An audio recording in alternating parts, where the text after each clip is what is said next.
We are live. Welcome to the Out There channel, live stream 299, almost 300. Rob and I will be with you, or not, after the intro. Sounds alright this end at the moment. Well, yesterday it was crackling. Okay, it's good to get rid of that background echo. Sounds alright this end. Suddenly went down to 1 watching from 5, so I'm not sure how that works. Not me. Now it's going up to 2. Let me just do a check on the sound again. Hello Robert, are you there? You can reply. You are? I am. Sounds alright to me, mate. Good. Maybe the tweaks are working. Okay, we're back up to 4.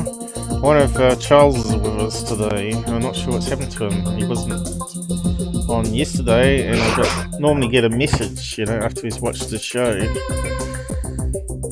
So hopefully nothing serious has happened to him and his family. I know there's a second wave of C-19 happening. In New Zealand, they think that the new infection in New Zealand occurred through frozen good package. No, that's okay. So if that's the case, that might be a new thing that's happening. Which has got New Zealand worried. Then we're going to have to check fumigate all the food coming in the country. It's not good, is it? Yeah, and they said it might be a new variant. Which, oh, jeez. Don't like the sound of that. Yeah, that was what they were looking at, finding how it got through. Because we got pretty clamped down. We're clamped down here. We're going back to lockdown 2 again from 1. 4 is the highest. So, yeah. Hello. Looks like I've missed the intro. Good to be back. Be civil on the side, no hardcore swearing, no trolling, no self-promoting, no promoting fraud channels. And let's have a good time, and hopefully everybody will be joining us. Apparently not everybody's getting our notifications still. Okay. Everybody else gets their notifications apart from Out There channel. What's Google doing to us? Oh, I had one 30 minutes ago, Paul, and now I've just had another one to say we're going live. So, but normally I get one too. So let's see if it's arrived. Yep, so definitely I've got one today. But strangely, my phone didn't go off this time, which YouTube has on the laptop, but my phone didn't on this occasion. So the only way to beat that is to join Twitter, because I normally send out a post there. Okay. Okay. And it's freezing here at the moment. It's slowly warming up the room, but it's frosty grass out there. The sun's out, so it'll probably heat up as the day goes on. Then it'll be too hot probably. It's 299. I should use the other screen. I don't know why I keep using this one. It's just habit, I suppose. So Robert, 299 now. Wow. Yeah, amazing, isn't it? Yeah, Sunday God, I don't... with Robert. UFO cases. And Roswell is one of them, isn't it? Again. Roswell would be the first one, yeah. Roswell baby. And I can't spell it. And more. That'll do. Whoop. So here we got with us at the moment. Susan, I'm not too sure where she's at lately. With us. There's a few missing otherwise. Yeah, there's quite a few missing. Yeah. Strange, isn't it? We got some new competition. As I finished up watching that thing that came out that Google took down about deep state, about the corruption in America, and then I was watching the unidentified. Yeah. Episode 6, and we're back in circles again, saying, yes, it could be us or aliens. So we're not getting any further on that one. No. Well, someone else has commented. It was actually Bruce Maccabee that commented on that today, just saying we all know what they are. We've known for years. Yeah. And all Unidentified and the TTSA team are doing is just tiptoeing all around the subject. They're afraid to say what they really think and what I think they really know, to be honest. Of course, they don't want to say too much. They've been tiptoeing around it from the start, to be honest, haven't they? They don't want to go too far too quickly. I guess that's understandable, but it's also frustrating as well, to be honest. Yeah, you might need to move your laptop half a centimeter to your left, is it? It's opposite to me. That's it. Let's have a look. You're getting right close to the edge there for some reason on the video. Not too sure what's going on there. Yeah, I don't know. It looks fairly. Yeah, they talked about.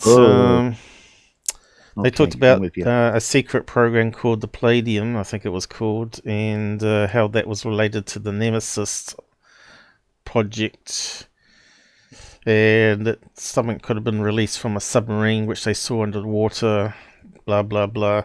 So yeah, we're still back to that again, and then at the end they discuss it. What did these people see?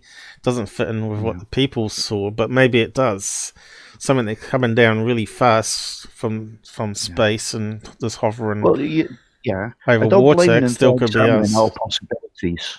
I mean, they've got every right to look at all possibilities. I don't see no harm in that. It can't be one-sided, can it? You've got to have the skeptical side as well. But at least there's new witnesses coming forward all the time. So the more that come forward, the more that will eventually come forward as well. So hopefully we'll get, what they call like a cascade effect. Yeah. The evidence just becomes overwhelming in the end. That's the plan, at least. We'll have to see how it goes. There's another 2 episodes left of it, so... Yeah, that's right, 7 and 8, that's it. It's done then. There was originally meant to be 10, but it was curtailed because of COVID. Well, I don't know why. You think they could make an episode using, like we do, totally online, where you get everybody together talking about it. But yeah, that would have been one way to do it, but it would have affected the quality of it, of course. Not necessarily. Depends if you get a whistleblower or not on there. If we had a whistleblower on there, I'm sure people would be watching us. Oh yeah, sure, of course. So we're going to Roswell. We're not. We're not going to Roswell first. Where are we going to then? Not yet. We're going back to last week, and I think it was the last case we'd done, the Wanaque Reservoir, right. even UFO. I didn't see that in the list.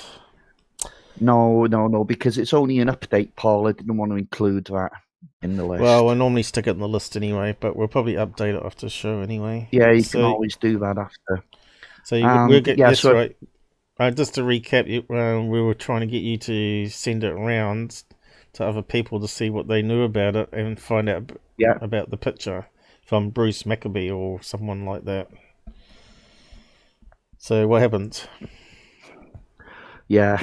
Well, at first, people were extremely positive towards the case, but somebody found... Oh, hold on a second, just trying to type a hello here. There we go. Yeah, so then I found this, what I call basically a definitive article that kind of leaves you in no doubt as to not what happened in the incident itself. I believe the witnesses were genuine. But as for the photographs, that was the issue here, wasn't it? And you did actually say they were a little bit fishy, didn't you? Mm-hmm. Okay, so let's have a look at this. You cannot read all this out, Paul, because it's just way too long. All right. Okay, Well, but I'll give you a summary of all right. So far, so good. Hopefully the audio's all okay there. Yeah. Whoa.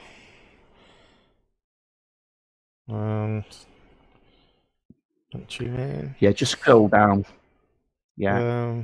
And I saw that keep side scrolling bit there. and yeah, you need to Hang scroll on, right pop down. up. Yeah, click that off. Yeah, there we go. Go down until Actually, I tell we you need to stop. resize it. Hang on. Okay. There's a lot on the page here. There's 10 on the page. Keep going down.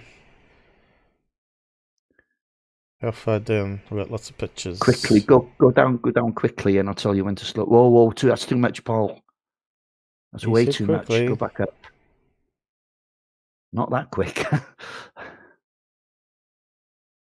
Go up, Paul. Whoa, and yeah, and down a slight bit, a tiny bit. Yeah, there we go. Right, we only got one of the photographs last week, didn't we? These are all 5.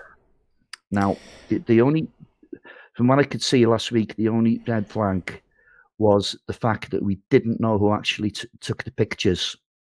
But I have found out who distributed these photographs, and it was one August Roberts. Now, he was a known hoaxer of photographs and stories. He was also, listen carefully to this, I'm not sure if anybody out there knows of a guy called Howard Menger. Well, Howard Menger was one of these contactees of the 50s and 60s, like George Adamski and Billy Meyer. And August Roberts was also a very close friend of Howard Menger. That's really disturbing. So that casts an awful lot of doubt. So you got 2 hoaxes together. Yeah. These pictures don't look real. They look like silhouettes or cutouts, like I was saying last week. Where's the background of the lake? Well, yeah, exactly. Yeah. Okay. So, well, apparently these photographs weren't even taken in New Jersey. They were taken in Pennsylvania. So, okay, we've had a quick look at them. We're not going to analyze them now because that's been done too many times over the years. So let's keep scrolling down now. But you can see here on these silhouette ones, they look like cookies, cookie cutouts as we call them in graphics. Yeah, well, nobody ever got their hands on the original anyway, or the negatives, I should say. Okay, here it is superimposed over something. That's what I was saying. It looks like it's cookie cutter and then superposed. So you can see through the beam or whatever. Yeah, it was a acrylic transparent material they used, and they cut it out and hung it off a wire or fishing line. Yeah, could have been. Yeah, could have been. Although it did look sort of transparent here. But if you have it bright, if you have enough, if you have it thin enough there, the paper with light. Yeah, I understand, Paul. Yeah, I understand. But the writing's on the wall with these photographs now. There we go. Stop. Go back to those two photos, Paul. You went past them.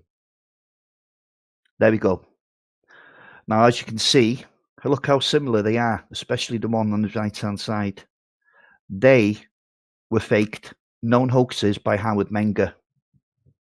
August Roberts, best little mate. Look how similar they are. Oh, yeah. It's got the same sort of little notchy bits. Exactly. And this has been added to it, by the looks of it. And it looks like a cloud, Is that meant to be a UFO, this one, as well? Yeah, it looks more fishy than what it would say Gulf breezes, right? So it's clearly more Yeah. suspect. Well, it's not that. It's just we know who distributed these pictures, and we know who is very close to. So I think we can put them to bed once and So for all. Really, yeah, for me that's like 99.9% hoaxed. yeah, I hate to say it. I'd love them to be real, but just mm-hmm. can't ignore evidence like that. Yeah.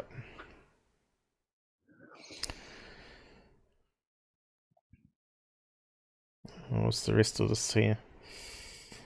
Yeah, it's not much point because it's it took me an hour and a half to read through it all, Paul. In off and Take on, of me a lot course, but longer with that much writing. yeah, there's a ton of it. But at least it leaves you pretty much in no doubt. Yeah, like I said, yeah, in my opinion, normally is spot on. My opinion on photographs normally spot on every time. If I got a gut feeling that something's not right about it, I will normally be Mm, right. You know, mm. Well, but Manga was boasting how he used to do it. You see, he said it was easy. You know, hmm the thing is, we're uh, talking about old photographs and negatives here, which is not really my scene, but it exactly. Yeah, still more didn't the look right digital to side, me. isn't it? Didn't look like a real event. It looked like it had some been manufactured. Yeah, there was something a bit cut out about it, wasn't there? So yeah, Yeah. well, it's a shame, but because this has muddied the waters on the whole case now, you see. Another thing I should mention there Mm. that August Roberts was the events happened on the 11th and 12th of January. Well, when August Roberts got wind of these events, he was hanging about with a camera all through February. So I think he didn't actually film anything. So he decided, well, I'll fake something instead. Yep. I think that's more than likely what's happened. Yep. Yeah, I don't know where our regular people are today. It's like we've been Well, transported not to not to another yeah, not to worry about it. We'll dimension. have to, yeah, we'll have to get on with it. Yeah. Have we been swapped out on the Mandela effect again? As if you believe in that sort of stuff. Yeah. The only way I could Morning. see, speaking of Mandela effect, while we're looking around here, the only reason I could see Mandela effect possibly happening is that if it's multi universe, and somehow you're getting swapped with another Earth type place with the same looking people, and you don't realize they've changed, and somehow you've popped into another dimension, and they've popped into yours, and you sort of swapped around. That's the only reason I can see where Mandela effect could possibly happen. You'd have to disprove dimensions, multi Yeah, well, again, universes. the Mandela effect is a false memory, basically, isn't it? Yeah, but still, if it's slightly different in each universe, but duplicate Earths, right? Maybe Yeah, the people will seem yeah. slightly different to you. You know, some slight variations in Star Wars movie Mm. where the android's got a Yeah, I get silver you. leg. Yeah, multiple versions of history, Yeah. basically. So I can't really discount Mandela effect apart from being bad memory only, because there are some things I think I'm damn sure that's not how it used to be in my time. The Mm. Beam Me Up Scotty one got me because we used to say it all the time playing kids, and apparently it was never said in any episode. So I'm not too sure where we got it from, but I used to say for a long time maybe advertisers swapped it around and started putting it on commercials and stuff, and somehow it sort of stuck, and we just don't realize it. The commercials got it wrong, and it sort of ended up being a repeated phrase. You know how people pick up jingles and music. But anyway, what's coming up now? The Roswell side of things. Yeah, almost. Um, just before we go to that, I don't know if people are aware of this at all, but yesterday, the Pentagon unveiled their new UFO program, the UAP task force. which is run by the ONI, sorry, Office of Naval Intelligence, and is overlooked by a man called David Norquist, who's Deputy Secretary of Defence. So he's well up there in the intelligence world. So that's interesting. It's funded by taxpayers' money, and it's going to have, at least to some extent, public transparency. Now, that all happened quite quickly, didn't it? Right, yeah. We were thinking it was going to be like, several months before they actually got this through the Senate and then through the House and then cleared by the President and all that stuff. But it's happened super quick. So we might have to wait now. I think it's 180 days before the first reports.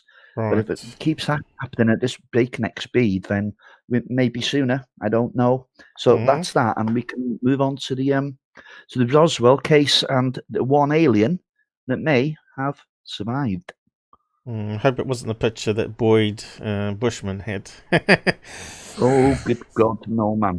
No, man. We're talking about the original Roswell witnesses now. Okay. No war mat dolls or Hollywood productions. Oh, good God, no. No photographs available, unfortunately. All models. I've left you the link, Paul.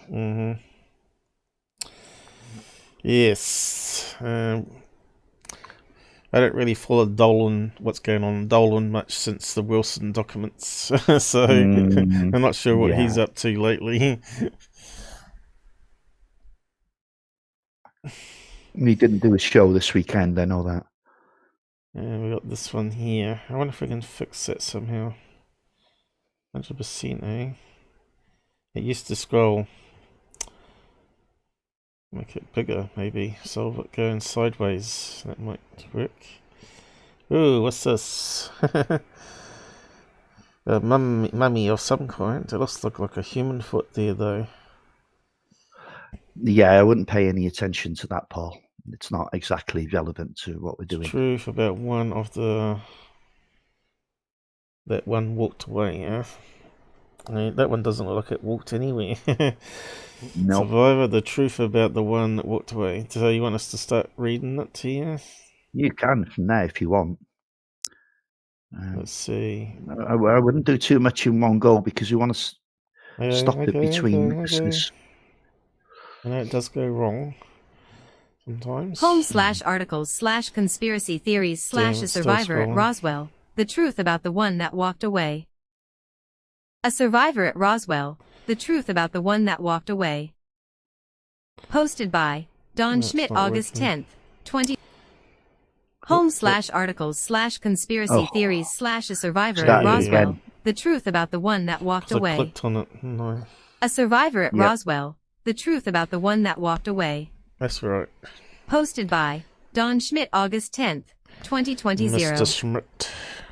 Don Schmidt has been one of the primary investigators of the alleged crash of a UFO in Roswell, New Mexico in 1947. He and his colleagues have tracked down hundreds of witnesses who claim to have information about what happened. When putting together the Roswell UFO Crash issue of Open Minds magazine in 2011, we asked Don to write us an article on the best evidence that an actual pilot of the alleged spacecraft survived. The following is the article he provided us for the magazine. Ever since the Roswell crash of a flying saucer with little men inside, one specific rumor has persisted, that one of those little men actually managed to survive the ordeal. For most of the years since the 1947 Roswell crash, and the subsequent weather balloon explanation, stories about mysterious bodies associated with the crash remained, but the very notion that Earth was indeed the host to a living extraterrestrial visitor was beyond the pale of belief. But the question remained, did an extraterrestrial survive that ill-fated night? Yeah, just stop it there, Eyewitnesses' Paul. accounts of the surviving alien. Yeah, so it sounds a bit of a daft story, doesn't it? It sounds a little bit, I don't know, fabricated. It kind of makes the story more exciting that one of them was still alive and survived the crash and blah, blah, blah, blah, blah. But when you look at the caliber of the witnesses, you're starting to think, oh, okay. Now, not every witness is a first-hand witness, but Anyway, we'll carry on. Dan Dwyer, he's first up. Yeah, He was a fireman. Just saying hi in the side chat. Carry on. Okay. Alien. Dan Dwyer. In 1947, Frankie Dwyer Rowe, a 12-year-old girl, witnessed her father being threatened and warned by the military authorities for what he saw at the Roswell crash site. Her father, now deceased, was a crew chief for the Roswell Fire Department at the time of the incident. When the call came into the fire station that there had been an airship crash north of town, Dan Dwyer and Lee Reeves were dispatched with the station's tanker, a pickup truck with a large cylindrical water tank in the back, to the crash site. The Chavez County Sheriff and a couple of his deputies were also following up the rear in fast pursuit. Arriving just before the military would secure the scene, Dwyer and Reeves witnessed something totally unexpected. It wasn't an airplane at all, but an egg-shaped vessel of some sort that they did not recognize. Another egg-shaped UFO, And the bodies. Dwyer could see 3 diminutive humanoid This beings is the lying in the lee second of the craft. crash site, by the way. With his focus riveted on the craft and the bodies on the ground, Dwyer noticed a movement out of the corner of his eye. There, walking in front of him, seemingly from out of nowhere, was something right out of a science fiction novel. According to the fireman, it was about the size of a 10-year-old child, with grayish skin, no hair, and a large head and eyes. Within moments the roar of approaching vehicles could be heard as the military finally took charge of the entire affair. The 2 firemen were escorted away from the immediate area and warned of the consequences if they should ever speak of the incident. To further demonstrate the seriousness of what was witnessed, Dwyer and his family were paid a visit by military police that very evening at their home. Dwyer and his wife were physically threatened and were told that authorities would kill their children should they utter a word about what was witnessed earlier that day. So, just to be clear, what do you mean by a second crash site to anyone that's new to Roswell? Yes, that's fair enough. I should put them in. Well, by most accounts, there was 2 crash sites. There was the original one that Mac Brazel stumbled upon on the 3rd or 4th of July, and it appeared because there was a gouge in the ground where it kind of dug in and it took off again. The second one, the first crash site was 75 miles northwest of Roswell. The second one was on the same path, but it was only 25 miles from the base. This part of the craft, it almost seems like it was an escape pod or something. Because what was found at the original site was absolutely smashed to smithereens. But what was found at the second crash site seems to be far more intact. You don't want to be going into that now, Paul. I've described it as well as you need to there. We're just going to lose total track of what's going on. Don't go to Wikipedia. I wonder if it's on the map here. You see, the thing is, Paul, everybody's got a slightly different idea of where it is. It was so long ago, and it's not that well documented, is it? You know, we didn't actually talk about where Roswell was. There's actually, well, it's in New Mexico, isn't it? It's not far from White Sands. Let's just zoom It was home to the 509th nuclear bombing base, which was the only nuclear weapons facility on the planet at the time. This is before Russia got the bomb, which I think was 1951, wasn't it? Or 52, maybe. Or was it even 49? I'm not sure now. Yep, so it's near the mountain ranges, is it? Well, big mountains. It's a good place to hide something. And desert. Well, it was mostly ranchers' land, wasn't it? The original crash that Brazel came across was the Foster Ranch, but this part didn't belong to Foster. This was belonged to another rancher. They had well, I suppose after they found the original crash site, they would have had to overfly the area to see if there was anything else about, and it was while overflying the area that they came across the second one. I mean, some people have even claimed there was a third one on the plains of San Augustine. But of course, there's only one witness to that, and that's a guy called Barney Barnett, who was a kind of a surveyor that was looking for like somewhere to stick a navigation system. And he said he came across another crash site with aliens and bodies too. So yeah, it kind of gets messy. So let's see, what's this one? There we go. There's the plains of San Augustine. Okay, so there's and there's the second one that is Corona, Ragsdale site. Right, never heard of that one. I've never heard of that one. So there's a fourth crash site. Yeah, of course, this is all a bit speculation, but there certainly seems to be a second one anyway, Paul.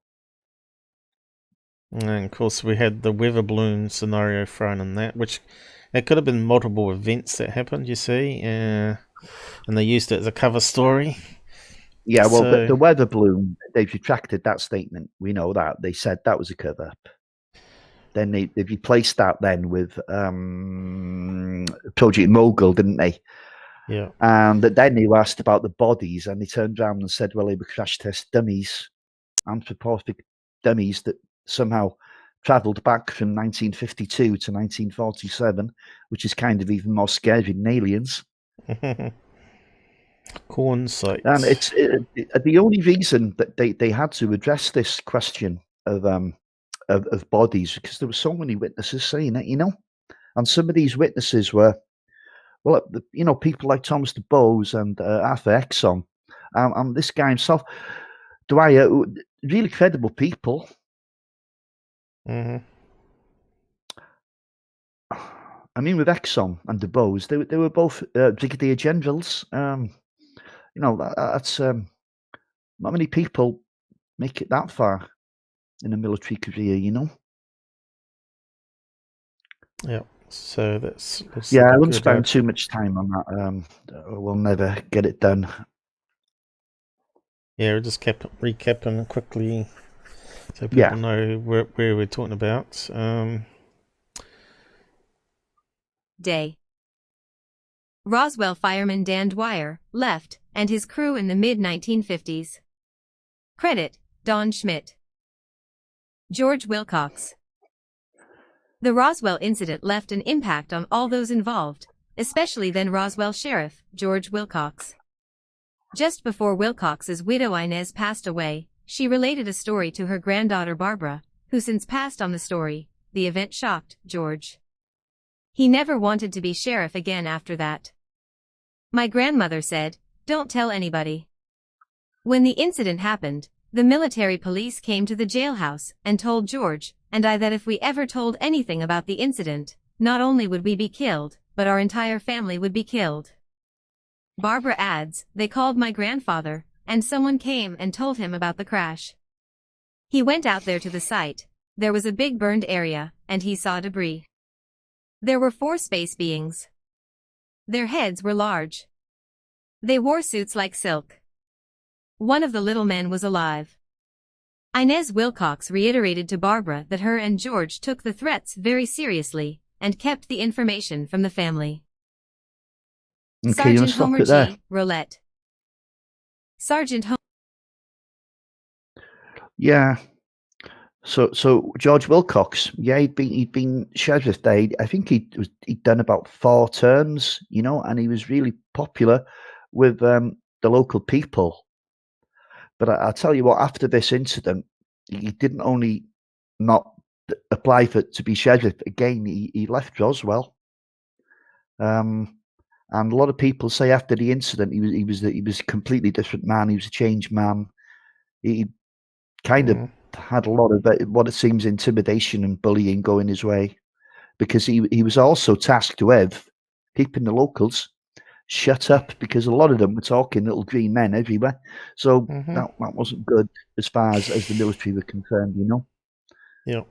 So he was asked to inform the shush, and he reluctantly did, but he got the hell out of there as soon as he could, as soon as his term ended. So we can carry on now. Homer Roulette in 1947. gave a deathbed confession of being part of the cleanup crew. Credit: U.S. Army/Don Schmidt. Sergeant Homer G. Roulette, Jr. was a member of the 603rd Air Engineering Squadron at the RAAF in 1947. He was a career military man and retired as an NCO after 26 years of dedicated service to his country. Before passing away in March 1988, he finally conveyed to his son, Larry, the following startling information about his involvement with the crash of the flying saucer. Roulette was part of a cleanup detail sent to the crash site north of Roswell. Larry was told that his father had seen everything. He handled the memory material, which according to Homer, was thin foil that kept its shape. If that wasn't enough, he described the actual ship, which was somewhat circular. He also caught his son completely by surprise when he announced, "I saw 3 little people. They had large heads and at least one was alive." Master Sergeant Harry Telesco. Corroboration of Roulette's story has come from another member of the same squad. Yeah, so it started with 4 aliens, now it's down to 3. There's always been a mix-up whether there was 3 or 4. I don't know, maybe some people's view was obscured, maybe you only had a few seconds to look at it.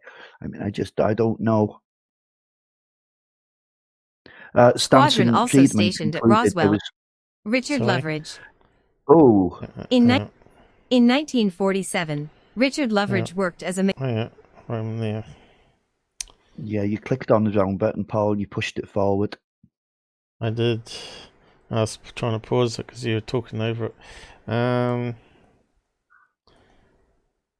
was meant to be starting up here again, wasn't it? Sergeant. Yeah, go from there.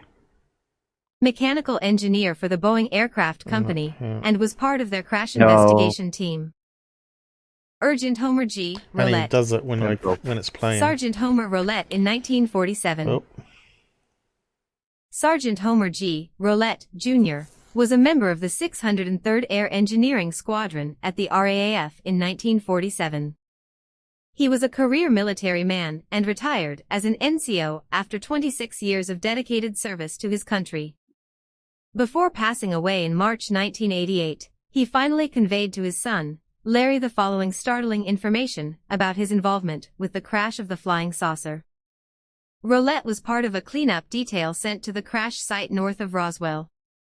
Larry was told that his father had seen everything. He handled the memory material, which according to Homer, was thin foil that kept its shape. If that wasn't enough, he described the actual ship, which was somewhat circular. He also caught his son completely by surprise when he announced, "I saw 3 little people. They had large heads and at least one was alive."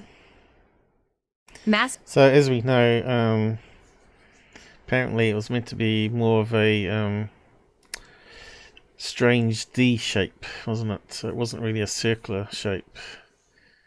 According to the drawings. Yeah, do you know, I really don't know. I really don't know. I think that someone we've based it on... had 2 people here.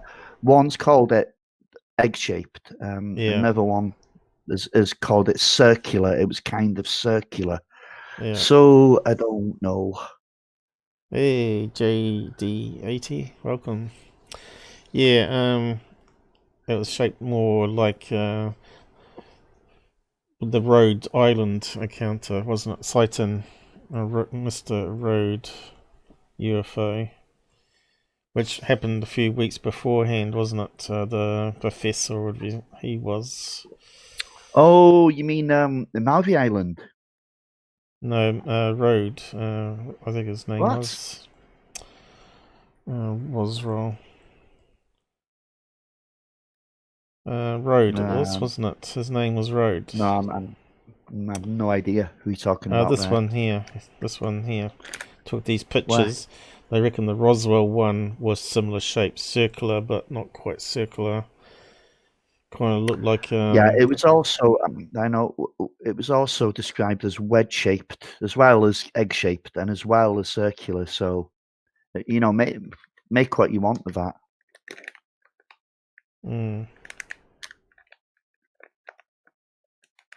I'm I sure his don't know. name was Rode. Oh, I think I know who you mean now. But he certainly wasn't a witness, was he? No, he took photographs around about the same time as Arnold Sighton and Roswell crash, wasn't it? Yeah. UFO. But yeah, who knows what people saw. People get it slightly wrong, as you know. Circular, egg-shaped, all is very similar, and it's buried into the ground. Yeah, exactly. Yeah, which could obscure some of the craft from view. It depends on their angle of view as well. Yeah, and of course, a lot of these people didn't talk about it for donkey's years after the event. It could have been two crash sites, so two different craft as well. So that's possible. Yeah, so people don't think of two events, you see. Well, yeah, but you see, that's exactly what Stanton Friedman, that's his conclusion. But he believes that they collided. One exploded, and the other one barely survived, a little more intact. Yeah, and of course they could skim off the ground like stones over water as well. Mm. Okay, we're back to this. Master Sergeant Harry Telesco. Corroboration of Roulette's story has come from another member of the same squadron also stationed at Roswell at that time. Master Sergeant Harry Telesco had already passed away when I located and contacted his family in 2007. According to his daughter, her late father had spoken many years ago of being at the crash site north of town and seeing the strange wreckage and little bodies there. He also testified that he had seen one that was still alive. Richard Loveridge. In 1947, Richard Loveridge worked as a mechanical engineer for the Boeing Aircraft Company and was part of their crash investigation team. When information came in about the crash of an aircraft outside of Roswell, Loveridge drove to the area believing it was one of their planes. It would not be until the last year of his life in 1993 that he would finally confess to his family about the true nature of the alleged plane crash. The Boeing crash investigator admitted that he saw everything. He saw the wreckage, which was not from a conventional aircraft, as well as 3 small, deceased entities and one that was still alive. Loveridge described them as child-size and grayish in color. He refused to elaborate any further to his family. Don't ask me any more about this. They can hurt you. Stop it there, Paul. Watch Irvin what you're Boyd. pressing now. So one thing that's remarkable throughout the whole Roswell incident is that all the witnesses, and many of them never did meet, they're all describing the aliens in almost at least 90% the same way. Childlike, grey, bald heads, almond eyes, clearly not human, frail bodies. It's remarkable that so many people that had never met up would give the same description. Yep. In such detail. Yeah, grey beings. We've lost ads already because we're talking about aliens. Oh, geez. Well, I don't know about that. But another thing, the Roswell case didn't break until 1978 when Stanton Friedman was, what's that? 31 years? 21 years? 31 years after the event. So, I don't know, you'd think a lot of these people would have jaded memories by then, but they're all describing the same thing. Mind you, I suppose if you see an alien, you're not really going to forget that in a hurry anyway, are you? It's going to be the last kind of thing to go, I'd imagine. Well, if you saw a UFO, you're never going to forget it, especially if it's like up close and personal. If it's like a light in the sky, you could easily forgive it and sort of move on, thinking, I was mistaken. Same as paranormal. Did I see something or didn't I? Apparitions and stuff. Okay. Irvin Boyd worked as a B-29 mechanic at the Roswell Army Airfield, RAAF, in 1947. He worked specifically in Hangar P3, which would later be known as Building 84. On the particular day in question, Boyd was taking a cigarette break on what he called a hot summer day, and the doors of the hangar were open on both ends of the building. As soon as he stepped outside the hangar doors, he observed a number of men and vehicles swarming towards the building. Startled by the situation, he quickly noticed that some of the men were carrying what he first thought was the body of a child. Why didn't they take it to the hospital? He asked himself. As they passed by him, he was shocked to see that it was something else. It was child size, 4 feet, maybe a little more, and a head that was larger than one on a normal body. The eyes were walnut-shaped and also larger than normal. From my angle, it didn't look like it had much of a nose. The arms were a bit longer too, and the skin was ashy, gray, and kind of scaly. I believe it was still alive. Suddenly, a number of officers grabbed Boyd and rushed him away from the area and started to get physically rough with him. One of them sternly stated, "Mr. Boyd, you didn't see anything." But the civilian persisted. Finally, he was warned that if he ever said one more word, not only would he lose his job, but the lives of his wife and children would be at stake. It would not be until he suffered a stroke 24 years later that he would finally break his silence with his family. Army Roswell cleanup crews from the Roswell movie. Credit: Paul Davies, Joseph Montoya. That same afternoon, Monday, July 7, 1947, New Mexico's newly elected 32-year-old Lieutenant Governor, Joseph Montoya, was in Roswell. It is not entirely clear how the politician came to be on the base at the RAAF on the exact day, as some of the bodies, including the possible survivor from the crash. One possible scenario is that he was there on Independence Day weekend for the dedication of a new plane, and after the ceremony, he was escorted over to the B-29 hangar just as the first military vehicles were bearing down with their out-of-this-world cargo. Montoya would confide to close associates that he had seen 4 little men. He described how small they were, along with the stunning fact that one was alive. Montoya painted the beings as short, only coming up to my chest. They were skinny with big eyes shaped like teardrops. The mouth was real small, like a knife cut across a piece of wood, and they had large heads. Next, he described the scene inside the hangar. Each of the little men, including the one that was alive, was stretched out on a table brought over from the mess hall and set up for that purpose. I knew that one was alive because I could hear it moaning. Montoya said that it was moving, with its knee bent and rocking back and forth. After a frantic exit from the hangar, Montoya was picked up and driven from the base by associates. Montoya would always warn that it's too dangerous to talk about. Even years later, he would continue to caution that the government will get you. Eli Benjamin. Private First Class Eli Benjamin in 1947. He escorted the bodies from Hangar P3 to the RAAF Base Hospital.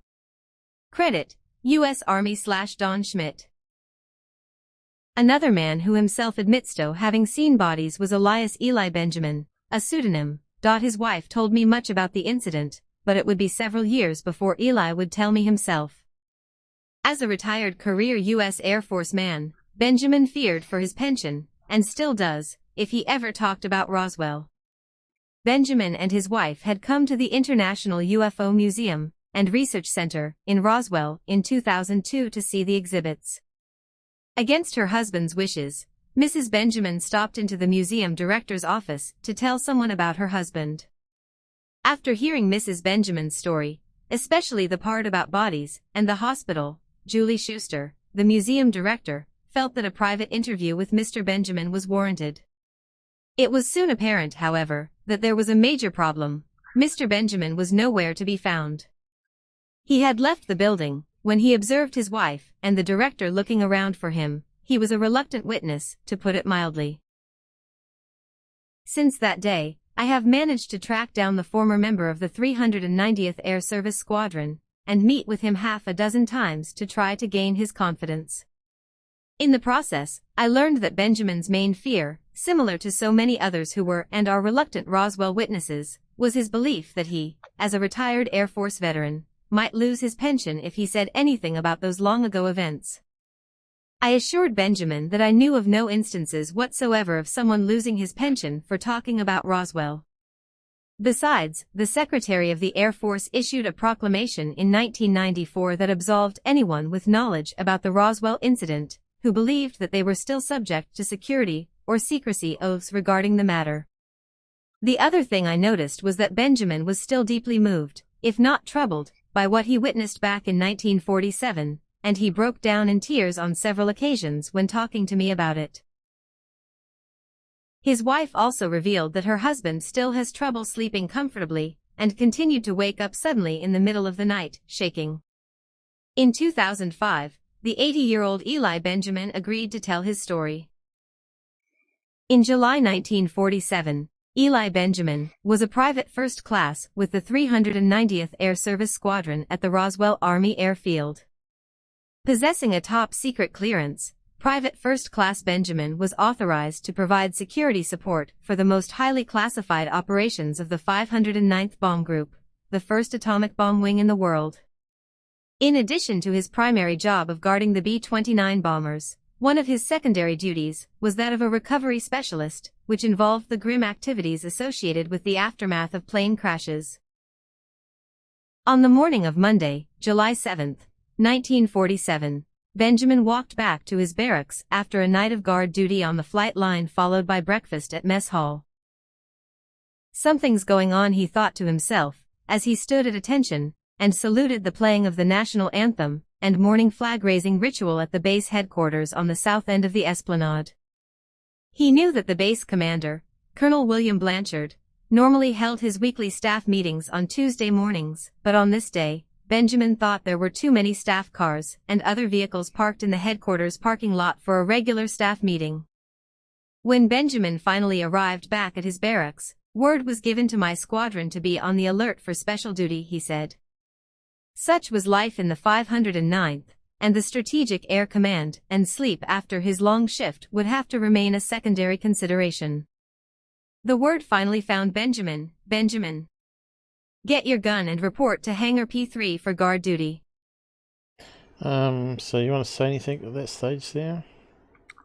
Yeah, well, this guy's not a high-ranking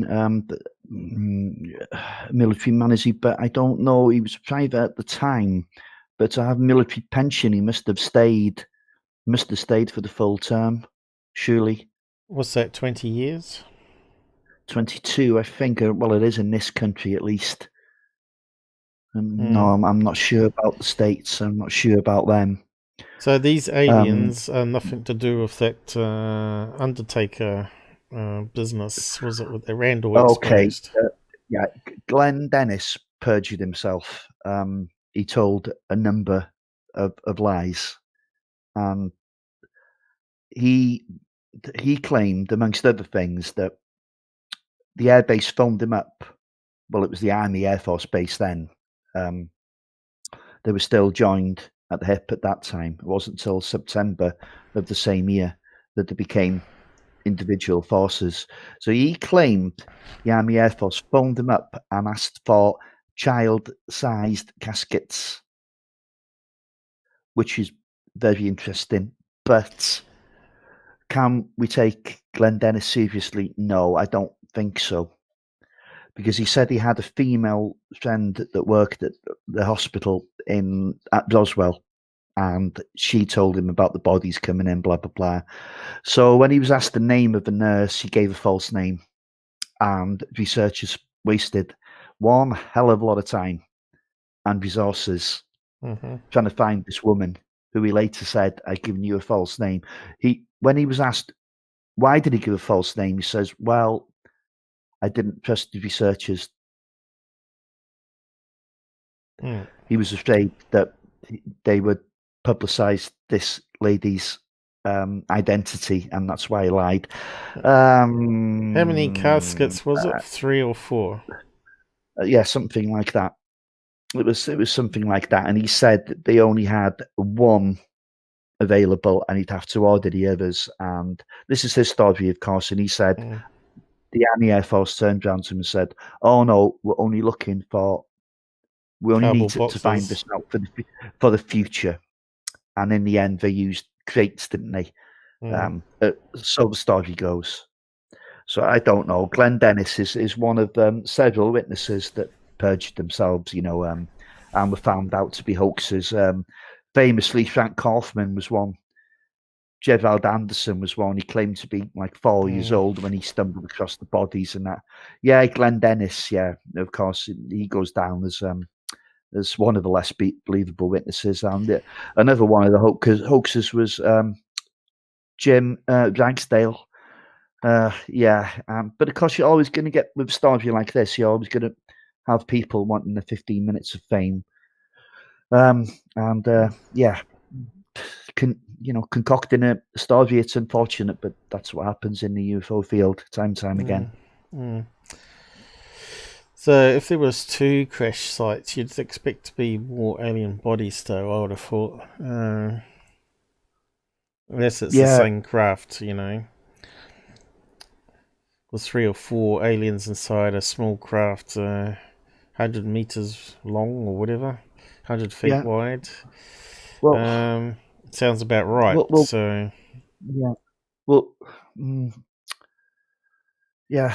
I don't know, but the people that went out to the first crash site on the Foster Ranch never claimed that there was a structured craft and never claimed there was bodies. So work that one out. Yeah, there was also meant to be claims of them throwing it down a old mine and filling it in, or blasting the entrance. Yeah. That was a lot of stuff that came out long after the event, though. I wouldn't. I'd lend too much credence to that story myself. And they got paid off and all that sort of stuff, not to reveal anything. But anyway, we'll never know unless they find that mine with the bits in it. Which could happen, you never know. People die, someone takes over it and starts digging again, and hey presto. I don't think they'd go burying the materials. They'd all be hidden away in a lab somewhere. Well, if they're going to hide it really quickly, a cave would make sense, and then fill it in. Yeah, but surely they'd come back and gather it later. I mean, they'd want to analyse it, for starters, wouldn't they? Unless they wanted to keep it hidden from the army, so they had at least some of the records for proof later. And for some reason, it from the army. I don't know about that. That's what the story was, I think. It was on a show, Alien Highway. Remember they went to that ranch? I was pretty sure it was that ranch. Okay. And they were starting to dig in. They started to find an underground cave, and then they got stopped and were banned off the land because they didn't expect them to find the underground cavern. And they were digging it out, which may have been like a fall-in to this particular cave underground. So who knows? They didn't get permission to keep on looking with LADAR and all that sort of stuff.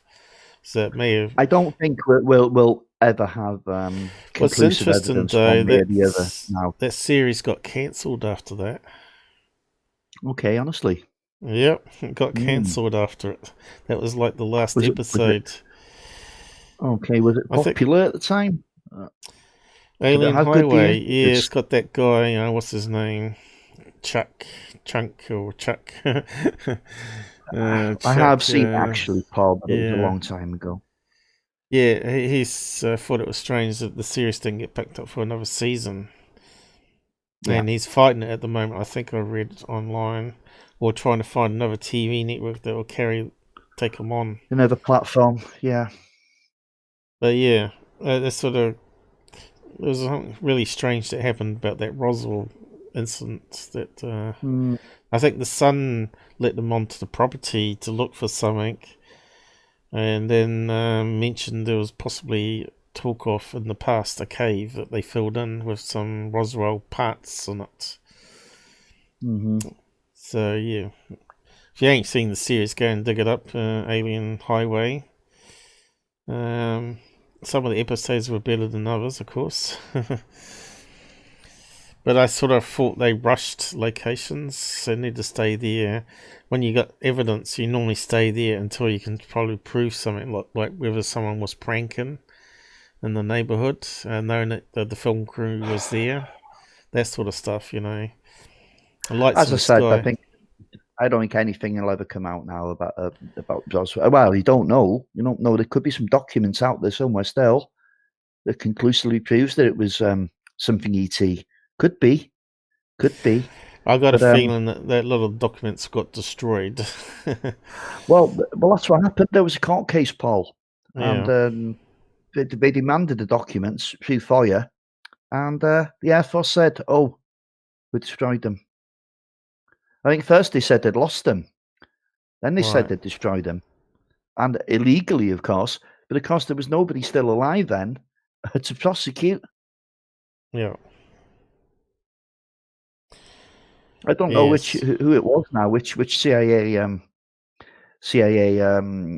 boss it was, but he turned around and he said that the best way to keep a secret is don't write it down. Yeah. Which makes perfect sense, doesn't it? Yeah. It sounds like someone high up in power would say that, or NSA or whatever. So, also, you've got to remember it was all paper back then, wasn't it? It wasn't all computerized like it is nowadays, and less likely to get leaks out, of course, because it's paper based rather than because you're using the mail service. So yeah, who knows? It makes sense, you know. That if it's so big and dangerous story to some to get out, best to destroy everything that was written down about it. Keep it in people's heads.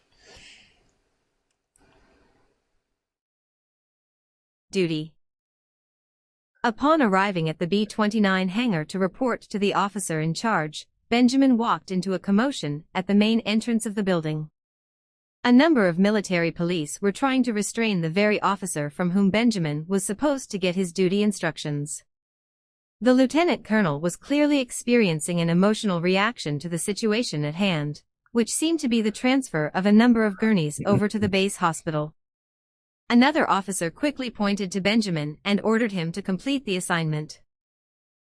While in the process, something under one of the sheets covering each litter appeared to be moving.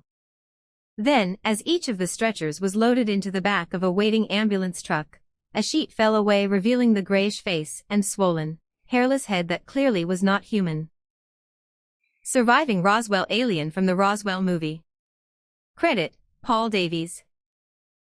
The military police orders were to deliver the cargo to the base hospital emergency room, Building 317, and remain there until relieved. Once at the medical facility, a half-dozen hospital personnel and men in suits took control of one specific gurney. All eyes were on the covered arrival as they removed the sheet from a being with an oversized head, which had large, slanted eyes, 2 holes in place of a nose, and a slit for a mouth.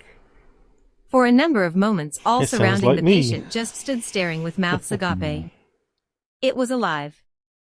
As the last of the gurneys was wheeled in, Benjamin and the other military police were immediately dismissed, sent back to their squadrons, and sworn to secrecy. They were told the incident never happened. 63 years after the event, the fog of time prevents Eli Benjamin from recalling the names or faces of the other men assigned to escort duty that day. They may well have been from other squadrons on the base, or even from other bases brought in from outside, known as augmentation troops, to prevent the comparing of notes later on. For her part, Mrs. Benjamin confirms her husband's account of his involvement in the Roswell events of July 1947. She further states that he confided the story to her with the promise that she would never tell anyone else. Eli's memories of that night, seeing the swollen face and slanted eyes of the species, remain with and haunt him to this day. Roy Musser. Yeah. Roy Musser happened to be at the base that afternoon. He was a civilian contractor painting part of the hospital. Working in the rear, where the loading dock area was located, he claimed to have seen the arrival of the small bodies and the creature. Apparently uninjured, He observed it walking, and said it looked like a very slender child. The military warned Musser that he was never to mention what he had seen to anyone, or he and his family would be in jeopardy. Musser kept quiet for a number of years before relating the experience to Fireman Dan Dwyer. Miriam Andrea Bush. All military hospital administrators had their own secretary. In the case of Lieutenant Colonel Harold M. Warren, his was a 27-year-old civilian woman named Miriam Andrea Bush. Miriam was a graduate of New Mexico State College at Las Cruces, where she had majored in business administration. She also had a top security job at the base hospital. But none of her prior experiences prepared her for what she was about to see. As she was performing routine duties at the hospital, Dr. Warren took her by the arm and quietly mentioned that she should accompany him to the examination room. Upon entering, she was immediately surprised to observe a number of bodies on gurneys in the middle of the room. At first she thought they were children based on their size. Their skin was grayish to brown in tone, and white linens covered most of each body. But the heads were too large to be children, and Robert, you're getting some wind noise on your mic happening. Wind? Yeah, it sound like type sound on your microphone. Oh, here we go. We've got a message just popping up. No idea. Sounded like someone was breathing in your microphone. Did you move your microphone or something? No. That's really weird. Sounded like someone blowing into your microphone. You ain't got that paranormal stuff happening again, have you? No. Thankfully not.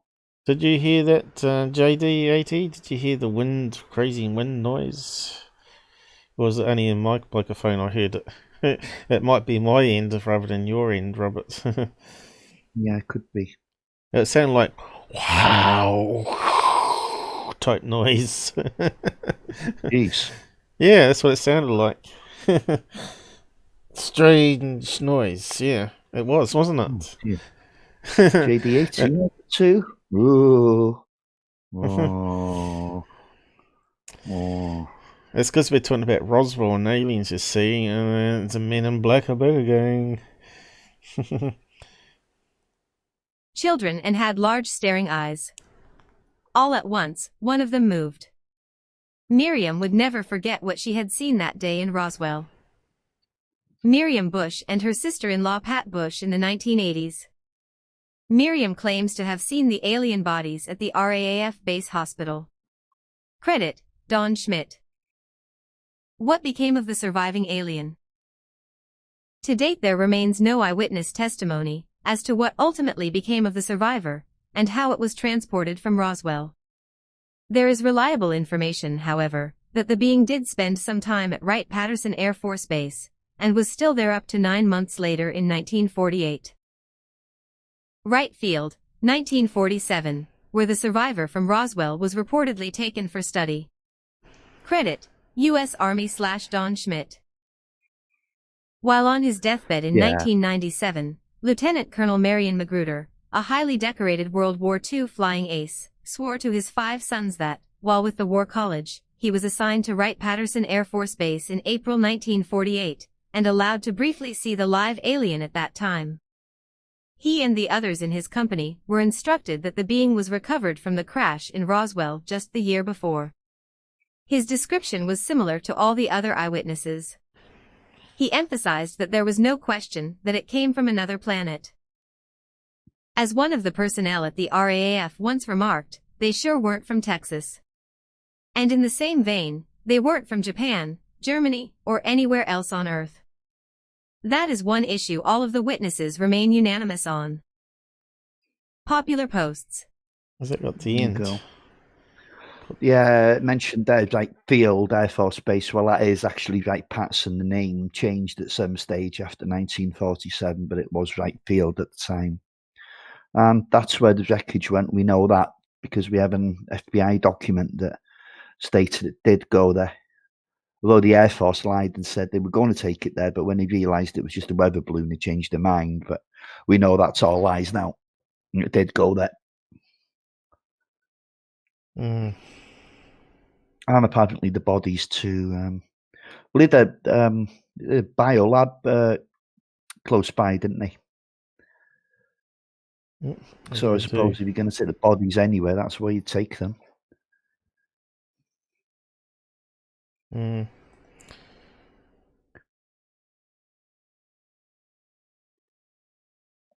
I was trying to fix up that page.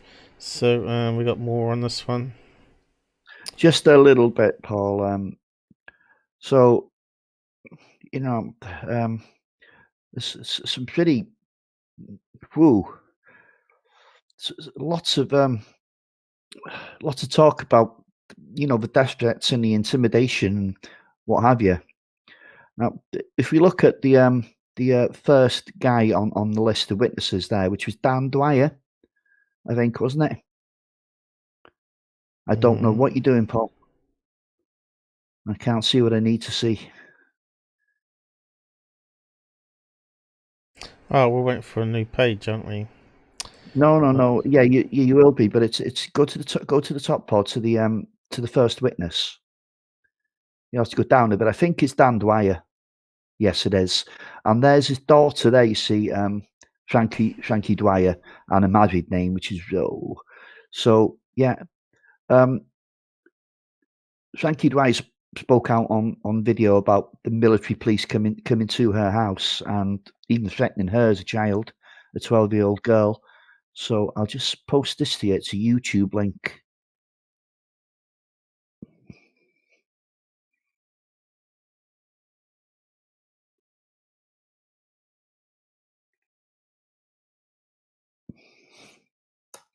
Okay. You there, Paul? Mm-hmm. Okay, you went really quiet then. Yeah, if you can play that from 2 minutes onwards. Okay.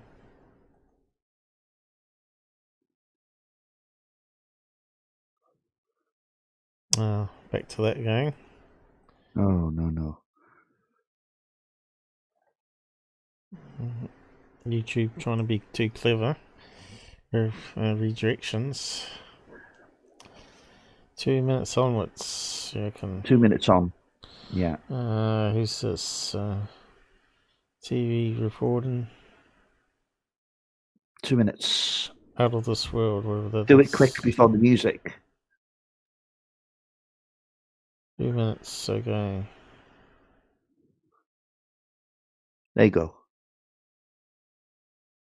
Club or stick or whatever it was, and he was beating it on his Back hand. a tiny bit, Paul. And he would hit it every time. Sorry? Go back to the beginning of that. Go to 1 minute 55. There we go. Probably need to up it a wee bit. Okay,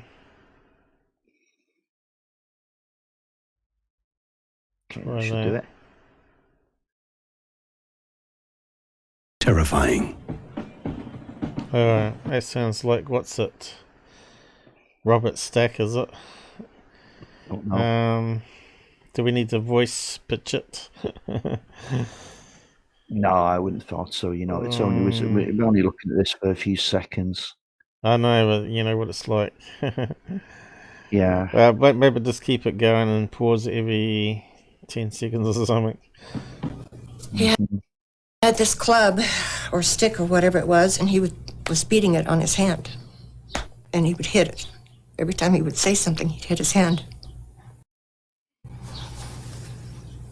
And he said, "I want you to know you were never there." I didn't understand what he meant, because I said, "Yes, I was." And he said, "No, you weren't." I said, "Yes, I was." And he said, "Can't you get this through your head? You never saw anything. You were not there. You don't know anything." So how old was she there then? She was in if she was 12 in 1947. I don't know when this was. In the early 80s, I think. She'd have probably been 50 or thereabouts. I don't really know, but I don't know. I just feel she's being sincere, and she's clearly upset when she's recalling this. Just to make this sure now, this is the daughter of Dan Dwyer. So the military police came to her house and not only threatened the parents, but threatened her as well. which is a bit extreme, isn't it? So do we carry on with this one? Yeah. And he said, this is a big desert out here. We can just take you out in the middle of this desert and no one will ever find your bodies. That sounds really like mafia movies and stuff in Las Vegas. He said, you'll be nothing but bones and nobody will ever know what happened to you. And I told him I would not talk about it. If it were not for the... Yeah, there's Robert Stack in it. Yeah, that's done now. Is it? Yeah, it's only a short clip, but I don't know. She seems sincere to me. And she's not the only person that was claiming intimidation. Trust me on that. I mean, look what they did to Mac Brazel. Good God, they put him into house arrest for a week. Well, 5 days to a week. And he's the one who informed them about it. It's a hell of a way to treat a witness. Yeah, well, they normally intimidate the relatives and family to say if they can't scare them, then they may worry about their children or grandchildren. Blah blah blah. Yeah, it's quite powerful, really, to shut up people. It sure is, because frankly, Especially later if on there's in life. Yeah, especially if it turns out to be like a car accident or something where they almost got killed or something, and then you get a message, then you get a secret message saying, "You're lucky this time." Well, years and years later, after she'd been talking to Don Schmidt and Kevin Brandel quite a lot about this case, Kevin Brandel got a phone call, and it was Frankie Dwyer, and she said that she was getting the phone fixed, and the guy from the telephone exchange says, "There's no wonder your phone has been playing up. It's been bugged." Now, she freaked out about this because this only happened after she started talking about it with UFO researchers, you see. And, and she was very elderly by this time. So, so either the phone technician got things wrong. But I know Kevin Brandel was pretty convinced by her testimony anyway. And he's not easily convinced, is he? Let's face it. He's a very skeptical guy. Yeah. We all got to be skeptical. Like the Roswell thing, it lacks a lot of evidence. It's got a lot of witnesses and liars. Well, the thing is, Paul, there was over like 600 witnesses found in the end, but a lot of them were second and third hand. Now that doesn't mean to say they were lying, but obviously, you can't beat a first-hand witness. That's right. And of course, you got the stupid autopsy video that came out too, which is said to be Actually, just a bit of news on that. Spivas Morales, the guy who was mainly responsible for the hoax, and actually never said it was anything else other than a hoax. He's taken Ray Santilli to court now. Court case is ongoing. That's always suing someone, isn't he? Who? Those two. The one that is distributed in the video and the one that actually said he faked it. They're always at each other's throat. Oh, well, it would be because Ray Santilli made millions out of that, Paul. And Spiros Morales, he lost £15,000 of his own money. There was three of them involved. Santilli, a guy called John Humphreys, and Spiros. And they all pitched in £15,000. Well, Santilli actually loaned money from his boss, I think. And the other two threw in 15 grand. And Santilli made all the money. I mean, to Fox News alone, he got £1 million for that. All right. Yeah. And he didn't pay out the others, so of course they're going to be bitter. Yes, makes you wonder, doesn't it? It's always about money. Yeah. Of course, then they're going to say, oh, yeah, he's lying because he didn't get his share off the movie. But it's actually true. And of course, then you now got people picking it up again, saying, oh, yeah, the autopsy is real. It was all just another cover-up. Cover-up of a cover-up of a lie. Mm-hmm. Who knows? Yeah. But, yeah, to me, it didn't look like a real operation, that video, because there's too many strange things in it. Like there was like 5 fingers and a thumb panel on the thing, but clearly the alien had 4 fingers and a thumb, and that didn't sort of work with most people saying that the alien's got 3 fingers and a thumb or no thumb. So you know, all the contactee accounts certainly. Yeah. There's always 3 fingers, you know, even that patient 15. But I think they made a mistake there because none of them were UFO people, were they? No. And, you'd Yeah, I thought think they they. would have studied Yeah. eyewitness accounts, though, wouldn't you? Yeah. Even patient 15, I think there was 3 fingers on a child-sized hand, 3 fingers imprint on a wall there. They collected as evidence. So it does sound. So they did make excuses for that. Of course, they said, "Oh, as the aliens mature, they grow extra finger." And when they're highly advanced, they have 5 fingers. Yeah, Oh, I don't somehow. know about that. Yeah, I think that was the excuse. I think I covered it. I thought, yeah, you know, it doesn't sort of rub. It's clearly fake. Yeah, so with all this virus that we've got going now, it looked wee bit too. You never know if there's any foreign bacteria on the aliens. Plus, you wouldn't want to handle them and put them in a room with possible getting virus from us where it decays it. You know what I mean? It does seem like it wasn't sterile enough in that video. But I must admit, they did model the autopsy room pretty close to what is possible in some of the things. Oh, yeah.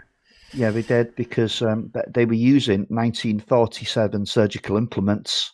They also, the clock on the wall was also from 1947 as well, Yeah. which Philip Glass said, nah, it's not. No, it's not. They didn't make them then, but it turned out he was wrong, so we had to back off from that one. And a pull-down microphone and pull-down lights, like you get in normal operating dentists and operating theatres.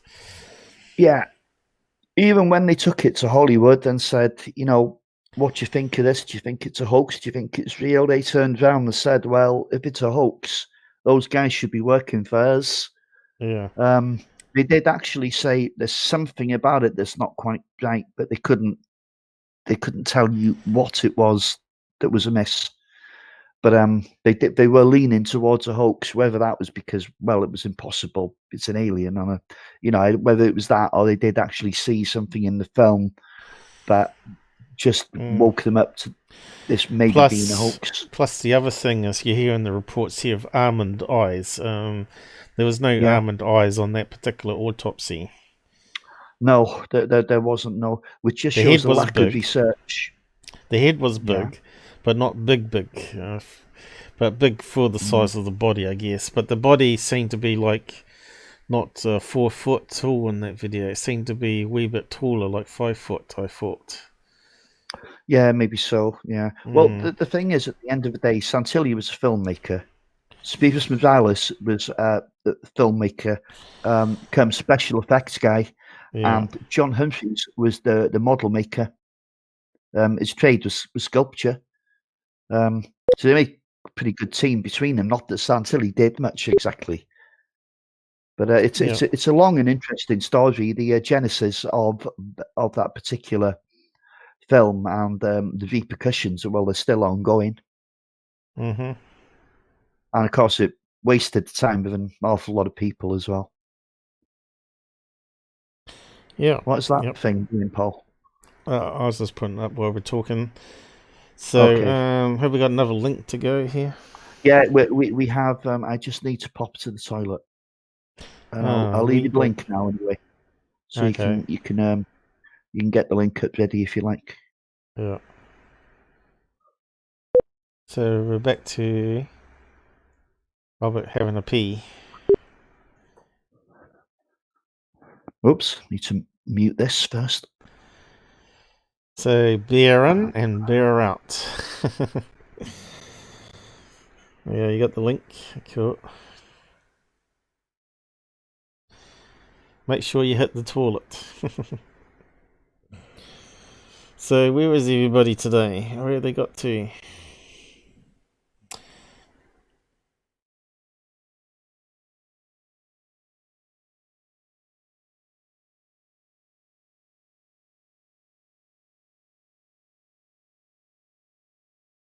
Something happening in the USA that we don't know about today. Maybe everybody's been arrested and stuck in camps by now. Maybe there's a big tornado or storm that's taking out the power grid or something. Haven't had a chance to catch up on any news. Is anything strange happening that we don't know about? So we're going on to school UFO encounter in America. Where's that? Why, Mammy? Let's just see if we can find the location, I guess. That's if it's still there. 1967.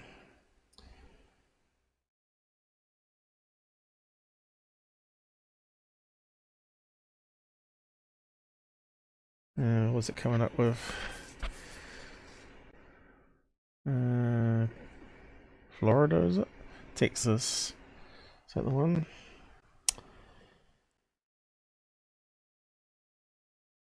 It's got school name. Is it Texas for this one? Base location. Normally it tells us. Looks like an old building there. What have we got? Street View. Let's have a quick look. Does that work? No, it's not going blue. Not going blue. It needs to go blue. Oh. Let's slow down. Oh, he's back before the peeing stopped the emanation. I don't know what happened there. Oh. Street View. Didn't go where I wanted it though.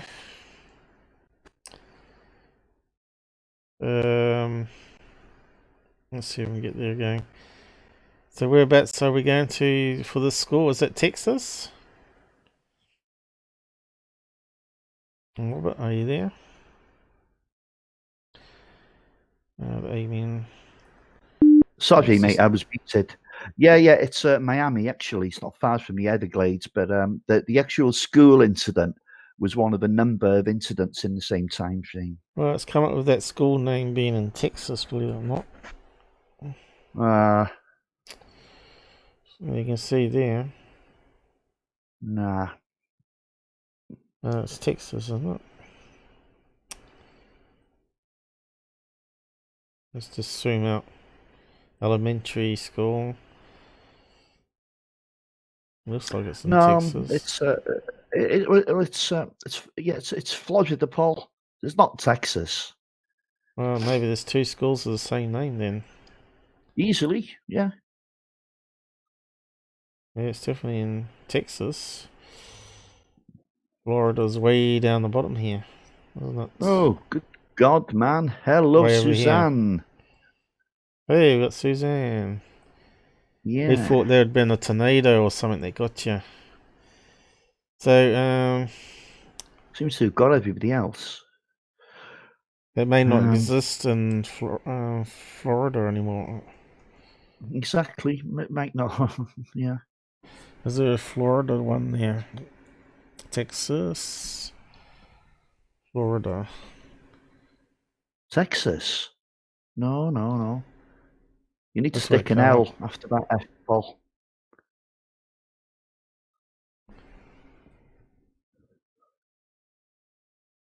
Still got Texas coming up here. Yeah. You want to stick an L after that F, though. L. What F? Oh, right there. Texas Crestview. What's that one? And the name's got truncated there. Nah, there's a ton of them, Uh, Paul. Where's that one going to? Let's have a look. Where are we going? No, that's not it.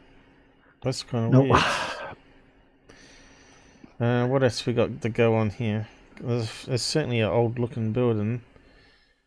Have we got a name? South Florida? Oh, there we go. If I scrolled down, I would have found it. South Florida. Yeah. But what's the name of the city? Crestview, Florida? Let's see if we can find it on that then. Obviously, the school don't exist anymore, I don't think. 1967. It looks like an old building. It probably would have been knocked down. Yeah. Probably had asbestos. Yeah, probably. Here we go. Was it in the right place this time? Yeah, it's right near the coast where you're going to get the cyclones and knocking out buildings, right? So, yeah. So, is there a school there at all? I wonder if we can find out. School. What have we got for schools? School Avenue. Bikers Elementary School. None of those ones. Walker Elementary School. In the same locations. So that one's gone. Northwood Elementary School's there. So there's 4 schools. But none off that name anymore. Yeah, I'm fairly certain it's been closed years, you know. It would have been good to go to the site where it used to be. Where the sighting occurred, of course. But you can see it's near water.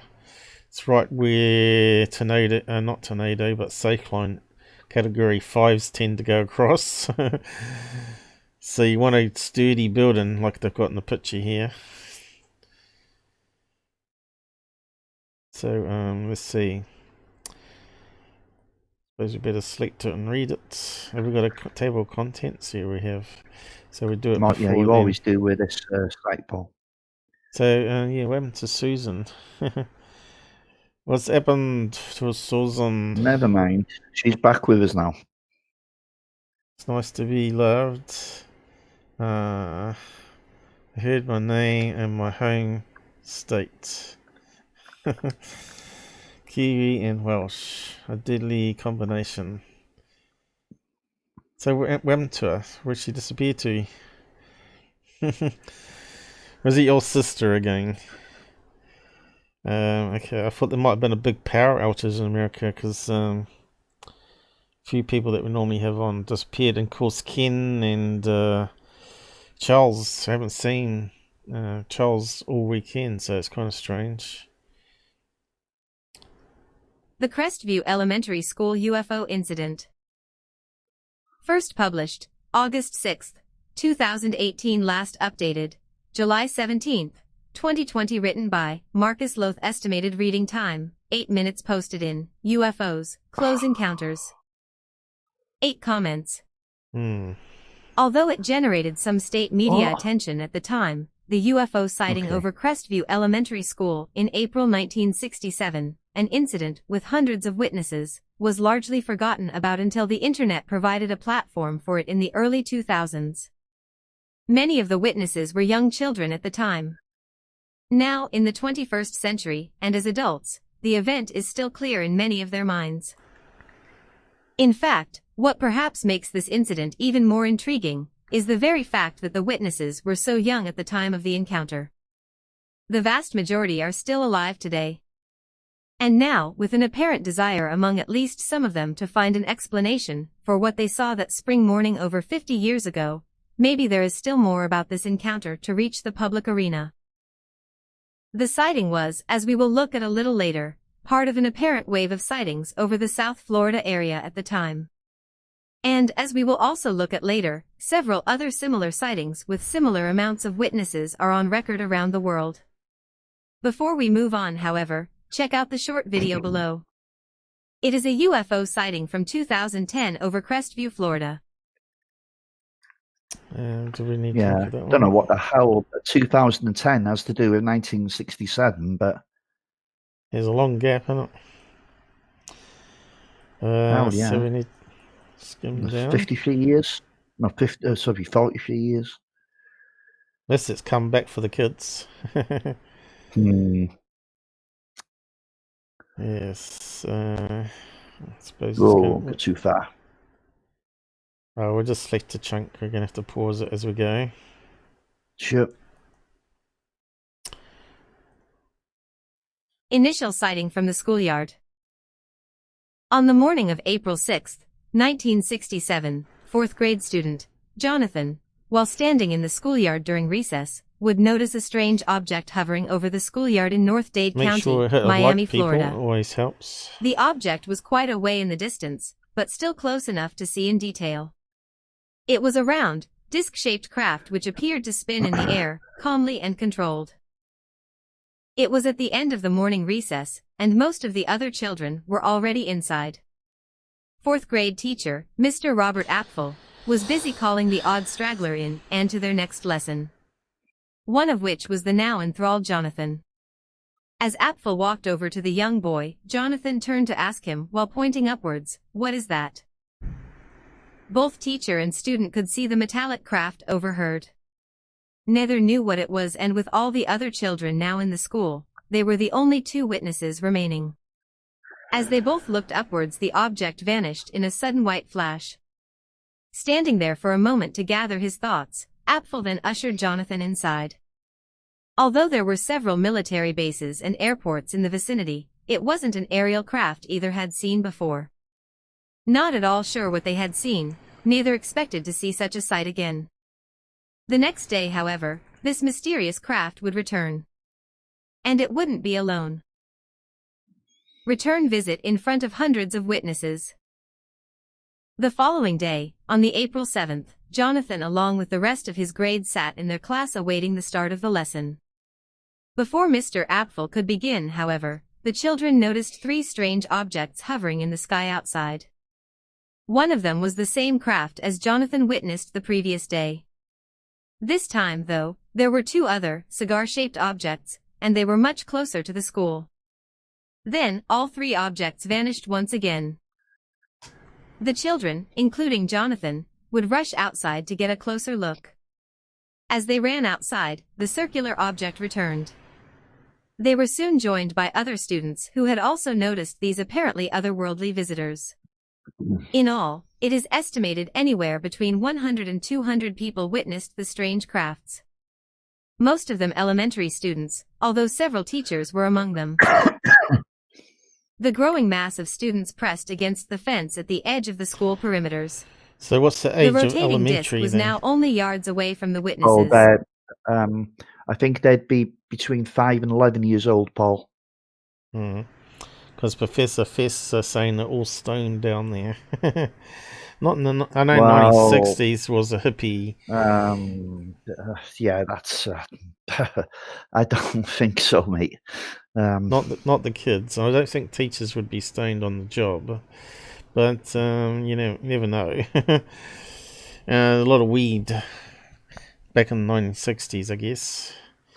Kids smoking cigars in Florida. Oh, Jesus. No, I don't think we can put this down to weed. I really don't. Yeah, witnessed by the teachers too, or at least a number of them. It sounds an interesting case. And we're lucky we actually got hold of this because it was lost. Blue Book didn't cover it, to my knowledge.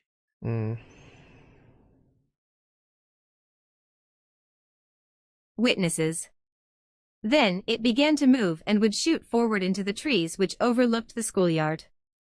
However, instead of crashing into them and sending damaged branches into the air and to the ground, it simply vanished. As if an unseen portal or gateway had swallowed it. The children stared in disbelief. They would let out a collective gasp when the object returned in a flash. Again, it was as if it had appeared from out of the trees. And again, there was no damage to speak of. After several more seconds, the object vanishes from sight in another flash of light. A military presence at the school. Pause that. Yeah, that's kind of important, isn't it? It didn't actually go into the trees, left no damage on the trees. It just flashed like it was gone, flashed like it was back. We've heard that many times, haven't we?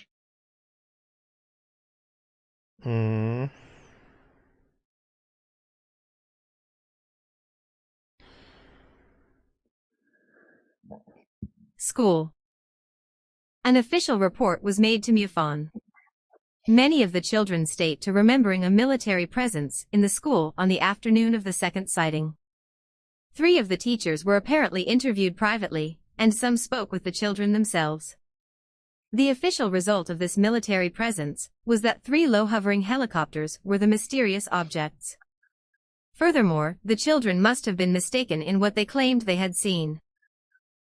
Perhaps not surprisingly, those present that morning reject the notion that what they saw was a low-hovering helicopter. Perhaps not least due to how familiar they all were with the abundance of aerial vehicles in the sky on the outskirts of Miami. Decades later, with the advent of the internet, many of the students would speak of their encounter online, finding other witnesses who were there that morning. For example, a 6th grade student would write of their experience that morning at the National UFO Reporting Center website. They would state of seeing 3 oval-shaped objects coming through the clouds on what was a clear day. According to the witness, the 2 smaller objects were dancing around the larger craft. The larger object appeared to be made from shiny metal and was around the size of a cruise ship.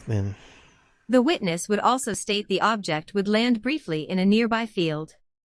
They would later ride their bikes to the area and find the ground charred and smashed into the shape of the object. They would also remember men in uniforms arriving at the school later that day. Many multiple witness school was sightings. Ted Phillips. We will come back to some of the other UFO. Who? Ted Phillips. He was the famous guy. He died recently, didn't he? Died this year. He was the one who covered those UFO trace landing sites all over the world.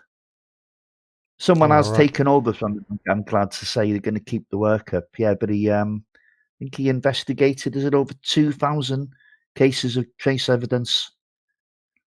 Remember the Tully saucer nest that we covered? He was there for that one as well. Yeah, he was going out to these places off his own back as well. Do you know what I mean? He wasn't financed too well, I don't believe. No. And credit to him. Need someone to carry that on, but I believe someone is doing it. Yeah. UFO sightings in southern Florida in early 1967 shortly. UFO sightings witnessed over schools by multiple students, though, is not quite as rare as one might think. Wow, we're coming up to 2 hours already. One sighting on record we have looked at before, and happened almost exactly a year earlier, on the other side of the world in Australia at Westall School. Several nights earlier on March 21st, back in the United States in Michigan at Hillsdale College, a student would report a large disk in the sky over the campus. Around 100 students would witness the glowing object. It would move over the campus, hovering over nearby swampland before shooting direct. If you had that many students, you'd think there'd at least be 10% of those come forward now to back up this claim. Interviews. Yeah, but from 1967 to 2000. Yeah, I suppose they're getting a bit old. Yeah. Well, of course, they were, all the children would have been between 5 and 11 or around at the time. So you would imagine that, even 50 years on, thought, well, it'd be 40 odd years on that most of them would still be alive. Surely the teachers, that's another thing. But of course, it's tracking people, isn't it? It's not easy to, and a lot of people are going to be unwilling to talk about it. Maybe they've got good jobs, careers, and maybe they even married someone that doesn't know anything about this. So why, open Pandora's box, and that's what it would be like to some of the witnesses. Yeah. So how old would they You've be always today? got that fear. Well, if just say they were 10 in 1967, that's 43 years on, so they'd have been in their early 50s, Paul. But I would have put it between 60 and 70 years old. Let's see, 30 years makes it 2000, another 18, no, another 20, because it's 20 at the moment. That makes 50 years, so add on what age they were, 55 all the way up to 65. There should be quite a few alive still out of that 100. I would have thought they would have seen it. Let's say you probably lost 40% to deaths maybe, which is probably high. That's at least 60 people still. And it must be at least 5 to at least 10, I would have thought, out of that lot. That would still be talking about it online and come forward. Sort of thing that James Fox probably should have gone there and tried to track down people, right? And add it to his movie or whatever. So... Directly upwards. This is one of the sightings where swamp gas was offered as an explanation. A similar sighting occurred just over a year later, on July 10, 1967, this time over a school on the Isle of Wight in the UK. 2 students of Whippingham Primary School were walking along the schoolyard at just before 9 a.m. Each noticed a strange ash falling onto them from above. As they looked upwards, they could see a large, cloud-like, but very solid milky white disc-shaped craft. The object remained visible for most of the day before eventually moving away calmly. As a twist to this encounter, when the boys' parents informed police of the sighting, they would discover a crop circle in a field underneath where it hovered. We have written previously of Scotland having a higher than normal amount of UFO sightings for its size. I don't like the cloud-like term. Perhaps it makes sense then that a number of these sightings have taken place over schools in front of multiple witnesses. Scotland's otherworldly schoolyard encounters. One of the earliest such sightings occurred sometime in 1948. 9-year-old Linda was returning home for lunch with her friend from their primary school in Greenock. As they walked, a sudden buzzing noise confronted them. When they looked up, a swarm of flying saucers filled the sky. Each of the crafts was low and would periodically swoop lower. Each saucer contained a single occupant, although neither could see any details of the person inside. The strange crafts would suddenly disappear, and the 2 girls would run home. An incident in the summer of 1952 was very similar. Joan Torrance and her friend were making their way home from Elder Park Primary School in Glasgow. At 4 p.m. the sun was still high in the sky, and there was plenty of light. However, before the 2 young girls had left the schoolyard, everywhere suddenly went dark. Jane turned to look up. Above and behind her, hovering over the school, was a large UFO. She would later describe as looking like a sombrero. As Jane stood enthralled, a teacher and janitor emerged from inside the building and also witnessed this cosmic vehicle. Then, the shining craft began to rotate, faster and faster. An uncomfortable whistling sound pierced the air before the craft shot directly upwards in an instant. The following day, the local newspaper would report several similar sightings. So many sightings we hear of them. Another sighting over a Glasgow school took place in the summer of 1978 at St. Mark's Primary School. As several students played in the schoolyard, a large silver UFO, which glistened in the sun, hovered above them. One student would describe the object as 2 fedora hats joined together. Wow. As the children watched in amazement, the the silver craft vanished from sight. Unfortunately, in this instance, no teachers witnessed the incident. The sightings at the Crestview Elementary School was one of many UFO sightings in the Miami area during the opening months of 1967. 45-year-old James Flynn, for example, was hunting in the Florida Everglades one evening when he suddenly noticed a glowing object hovering over the surface of the swamp. He would describe the object as conical, twice as wide as it was high and made from a metallic material. He would watch the craft for around 40 minutes, eventually getting to within several feet of it. However, a beam of light would hit him in the face, which caused him to lose consciousness.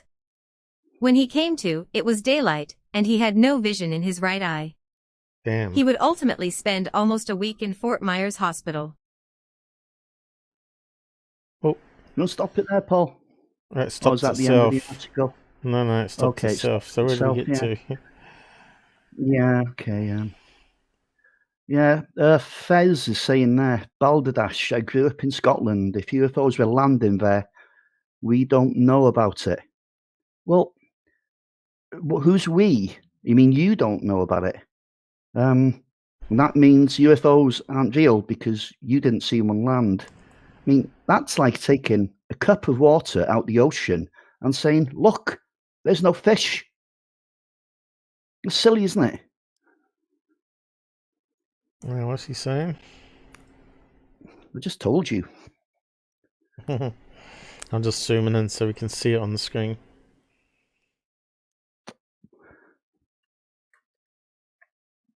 Well, considering that they're quiet mostly apart from a humming, and they can zoom down from space and stop on a dime vertically, instantly, does sort of make it hard to know that they're there. One can zoom down right over above my house now and I wouldn't even know they were there. You know? So yeah, unless you're outside looking up. Still thousands and thousands of reports every year, Paul. I mean, only, 95% of them will be explained, but only one has to be real. Do you know what I mean? Only one, and that's it. It's a game changer. Helicopter. Whereabouts do we get to? I'm just trying to find it. No, I don't know. Something about face. Control F. Face. Would hit him in the face. Okay, that sounds like it. Miami. There we go. So we got down to the end here. Hospital. Yep. A similar incident, so carry on from there. Oh, we're almost at the end. Yeah, we're almost at the end. Don't read that out. No, but I'll just go down to that word. Yeah, that's fine. A similar incident occurred when two unnamed men witnessed a bright balloon as they were walking through woodland. Balloon, as it came closer, though, the brightness became so intense that they could no longer look at it.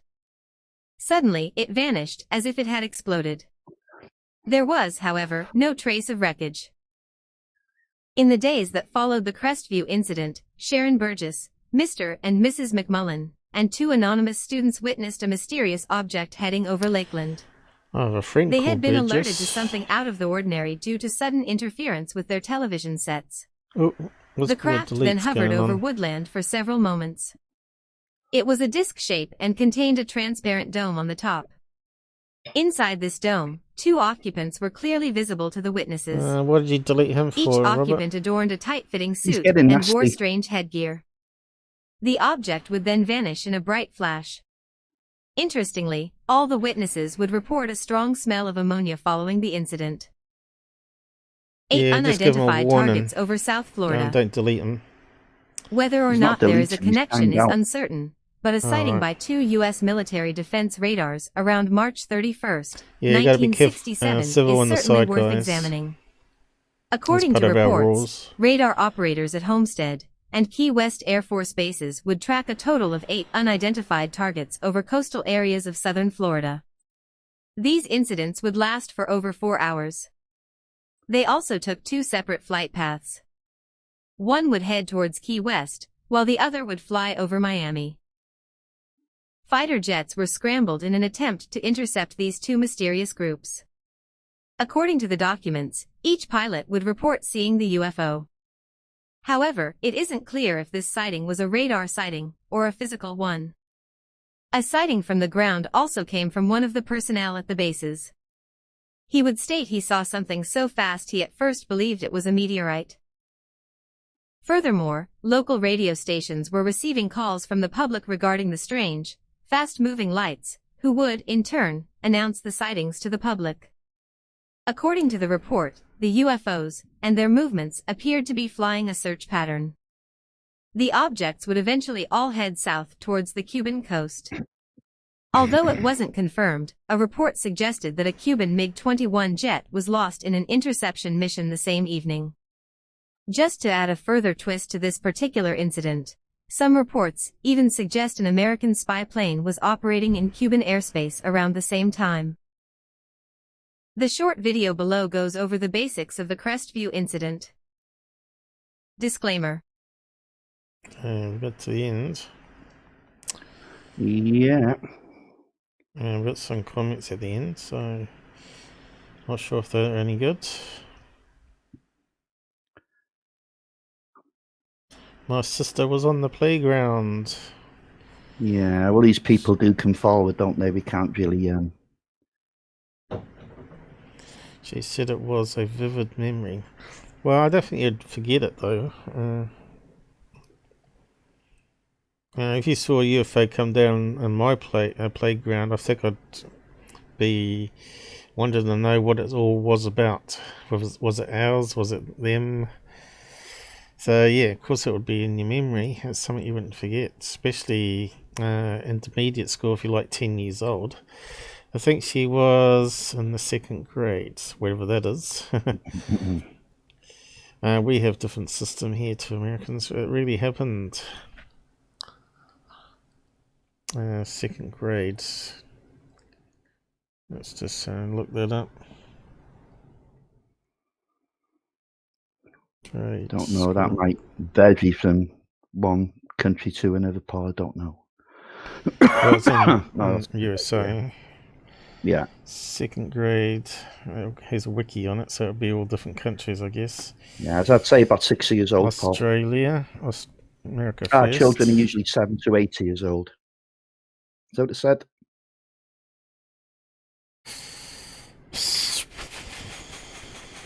Why is it not to talk about 2nd grade there then? That's I think stupid. it did at the top. No. 2nd grade, also called grade 2, responding to year 3 in UK, is a year of primary education. Oh, right, here we go. 7 to 8. Usually 7 to 8 in this grade level. Okay. I think it's different in New Zealand. I don't know if New Zealand's there. New Zealand, this level class is called year 3. I thought it was called Standard 3, actually. They used to call it Standards. And then from Standards was Forms classes. So yeah, it gets a bit confusing. So 8 years old. So yeah, somewhere near 10 years old, I guess. Any witnesses willing to talk about it now? What happened to Jonathan? So this is a good question. We need to send reporters there. Real investigators on the boots. Any witnesses willing to talk now? I was born in 1967. We weren't too far away from that either. I grew up in Opa-locka. I don't remember any Cheswell Elementary School in Opa-locka. Well, we couldn't find it on the map. Especially not as big as in the picture. That's kind of strange, isn't it? However, the elementary school I did attend was Opa-locka Elementary. It's about as big as the school off the picture. So that kind of changes things. Could it be like a fake story? There, Robert. Did you look into that? Oh, it's only a comment, Paul. Well, let's see if we can find it.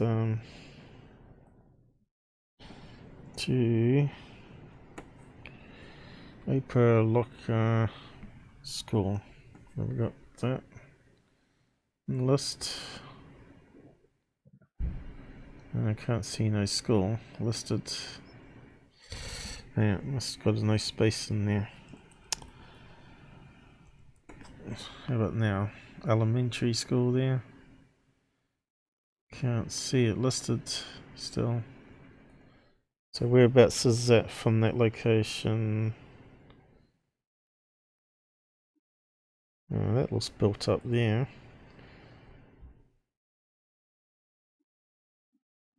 Oh, that's further away though, isn't it? Now, whereabouts are we? Oh, we're at the bottom now. Miami down there. But we're up here, weren't we? With the other school. So that's kind of different. Where was the other location? Crestview, wasn't it? So let's bring that one back. Was it Crescent?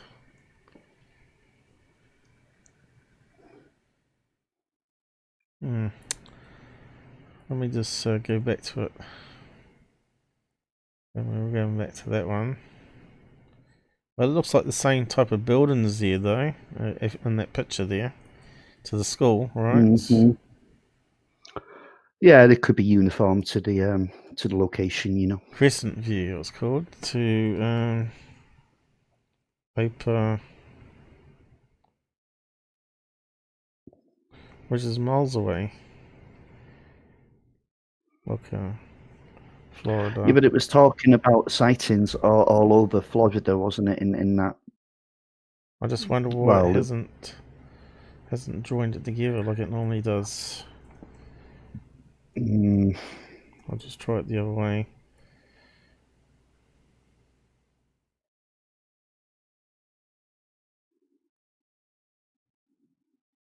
Hey, why is it not coming up?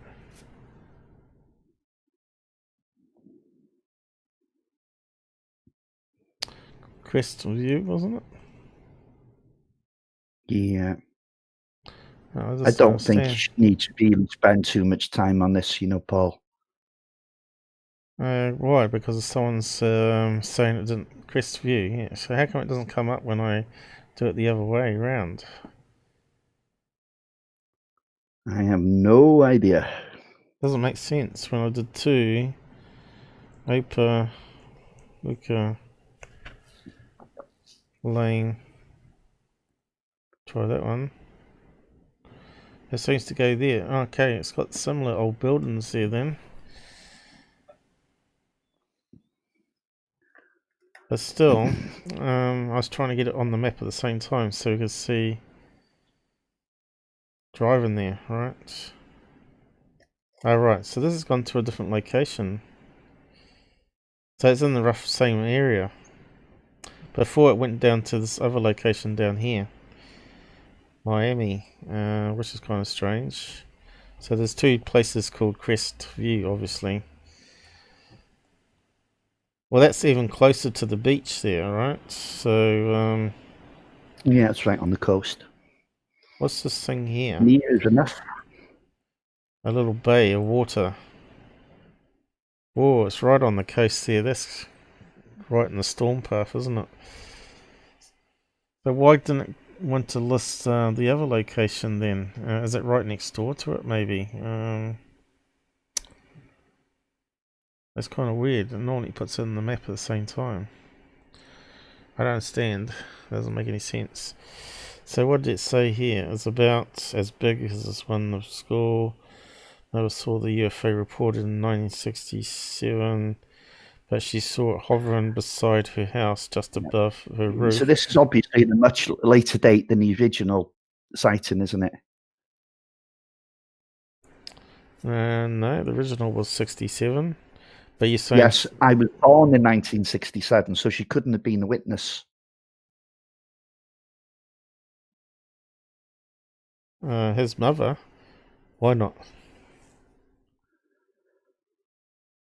They said it was shaped like a cigar. Ah, okay. Another sword, right? I got you. Saw a cigar or So blimp and was stupid bloody crying thief. with lights shooting out Okay. all around it. They said it was shaped like a cigar or blimp. Okay, she was terrified it was so close and thought it was going to suck her through the window. Mm. But if it's above the roof, how would it suck her through the window? She ran in the bathroom and locked the door. Unless it's like a two-story house, and I hid don't know under about this account. the sheets. The Coast to Coast AM Art Bell show. One witness from there that saw it the same night called the Coast to Coast AM show Art Bell. It said it shows up in Opaluka Locker about every 10 years. Okay. So it should be But 70s. these are just comments, Paul. We don't know who that person is. They could be totally fabricating the story. We just don't know, do we? That's why I wouldn't pay much attention to comments. They just could be anybody just wanting a bit of attention. And at the same time, it could be genuine. You don't know, but there's no way to cross-reference what they're saying, is there? I was in 5th grade at Crestview Elm when the UFO came in 1967. So this one's backing up the UFO was there. Well, the other one's saying it wasn't there. It was at Opaluka. So, so was there a school there or not? It has to be because this one's saying there is. Crescent View Elm. So was there a school there or not? I suppose first of all you need to find out if that's true or not. It doesn't make sense. I don't suppose you'd make a stupid mistake like that, Paul. Yeah, well, someone's lying or someone didn't know the area very well. Now this is coming up now. It's West Elm Street. Is that what he means? That's what's come up. Elm Avenue West. Let's see where that one goes. Slightly in further. So it must be here somewhere then. Seems a bit strange having two schools that close together though. What is it? 34 miles? 44 miles. I suppose that's a fairly big distance though, isn't it? So would you have a school every 15 miles? Makes kind of sense. Elementary school you would, wouldn't you?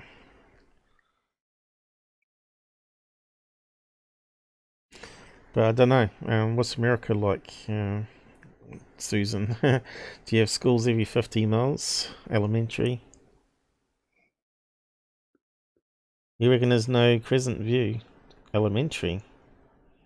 Crestview. Crestview. See, this doesn't make any sense then, does it? Because this one's saying it was. Teacher only let us look for a moment. I saw oval-shaped craft. We had to sit down. I did not see any cigar. So it's saying you can't actually reach out to these guys. Can you prove that you were there with a school photo and stuff, you know? I got home, my parents said they saw a cigar shaped. Thank you, Susan. Yeah, it's Crestview Elementary, the original one. This is Crestview Elm, Paul. It's a different school, clearly. No, it's 44 miles away. So I don't know. Yeah.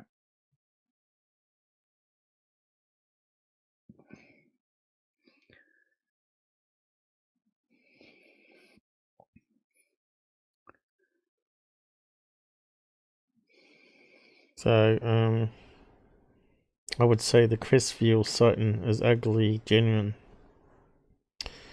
And it wasn't a military test.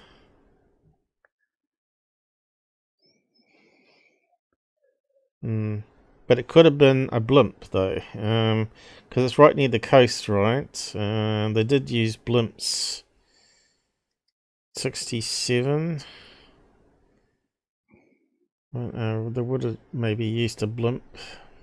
Yeah, but what the kids were describing, Paul, wasn't a blimp. It was down at ground level, at tree level anyway, wasn't it? And a blimp can't disappear in a flash of light and then reappear in a flash of light. According to this one here, cigar shape. We had to sit down, so I did not see the cigar-shaped UFOs. So I don't know. It talks about UFOs here, not a singular UFO, right? Yeah. I think there's more to the story that we need to find out about, really. That's what I'm thinking. Need to verify a few things.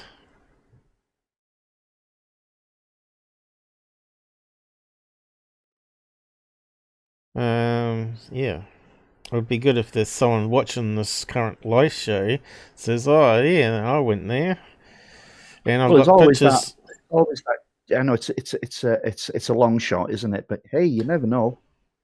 And somebody they might say, "Oh yeah, I got my old school pictures here. I'll send them to you now on Discord." Yeah, that would be really good. Anyway, what else we got to go? So you couldn't really mistake a building like that. You know, it's pretty a dominant old building there. 3 stories. Well, it's 2 stories with a loft one. Yeah, 2 stories in an attic. Looks like a good place to do paranormal hunting.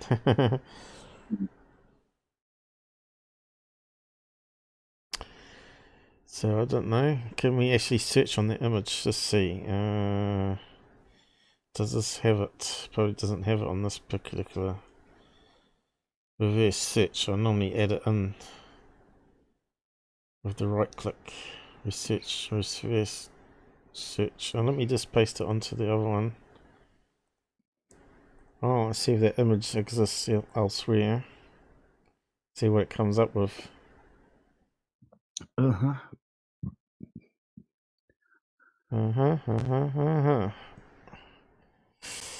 I think it was a German band.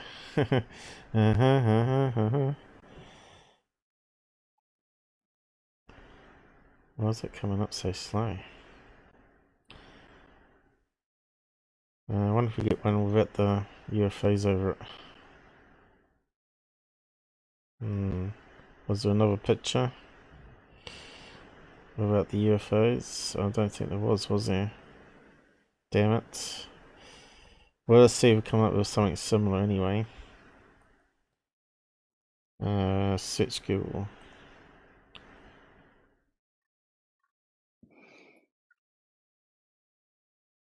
Oh, it's popping up. Greatschools.org. Located at Miami Gardens, Florida. So that's a totally different location, isn't it?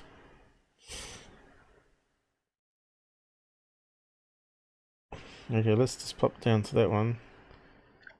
I think it's in the wrong location. I'm popping off.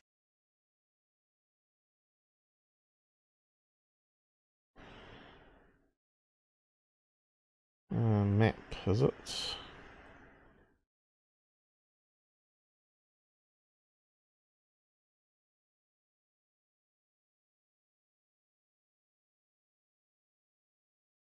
No. Unclaimed. Great schools rating. Well, it looks like it exists, but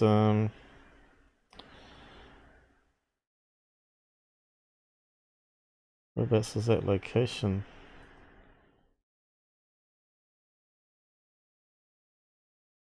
Homes there. Miami Gardens. Why won't it let me select it? Okay, maybe this time. Go back to the other one. Yeah, let's plug that on the map. See if where that goes. Let us. Let's come up.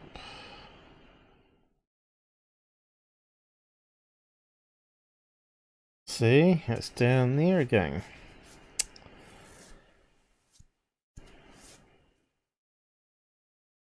Totally different location.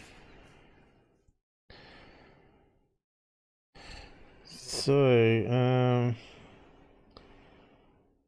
so there's a Crestview up here, and there's a Crestview down here.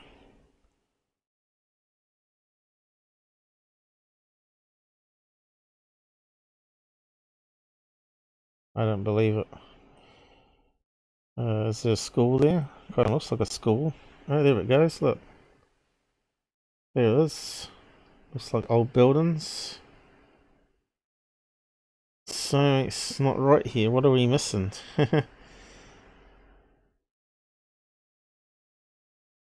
That's really strange. And let's see. Let's go to street view. Whoop. Stay. It's got a roundabout there. See, this is a problem I have with this stupid program. Yeah, right. Where's it dropped us to? This very interesting, Robert. We have found the school, but it's in Miami, down near the tip. See this here? Yeah. They do move the location of schools from time to time, though, you know. No, but look, They've moved the location of our local school, you see. Yeah, Our secondary school. from there to there. Yeah, that's a long way, isn't it? Yeah, but the Elms School, yeah, was not Crestview School. No. It was Crestview Elm, and there was the other one, wasn't there? So I think you're backing up the wrong tree here, you know, Paul. I don't think so. Look, Miami Gardens, Florida. Yeah, there's Crestview Elm. That sounds like two different schools to me. Just saying. Yeah, two locations was Crestview. That's where the confusion is. So I reckon this building is down near the tip of Miami. That's what I'm saying. Mm-hmm. So I'm just trying to go to street view and just have a look at the buildings if it looks like the same in the picture. Because something's got confused here with the locations. Because the guy said he didn't know a school in the area, which is true because it's 650 miles away. So it kind of makes sense. Maybe they're getting confused what the location is. What's that, the location that we were going to? That's not the location now, is it? Let's go into an airport. Where was the school? Did I click on the map? Hang on, let me just bring it up again. I want to go there.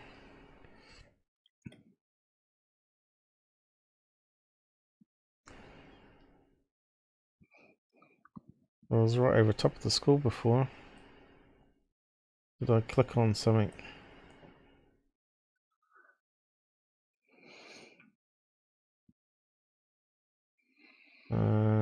College? Where's the school disappeared to? With the roundabout. I was over top of it before. There. Makes no sense. That's near the damn airport now. Where's the school disappeared to?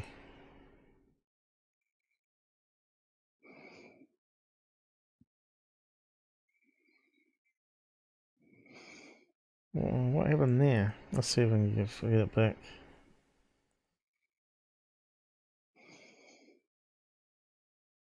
Go back. Here we go.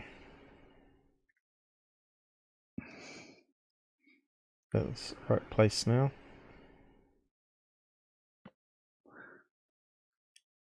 No, it's not. Stupid thing. Oh, here's the roundabout.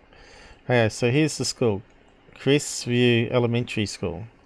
So I was just trying to get to... where's Robert disappeared to? Trying to drop on the map close as possible.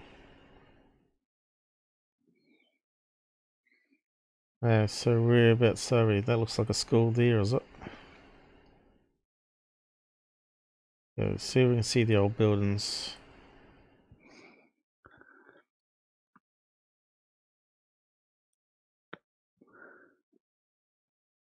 Has to be there.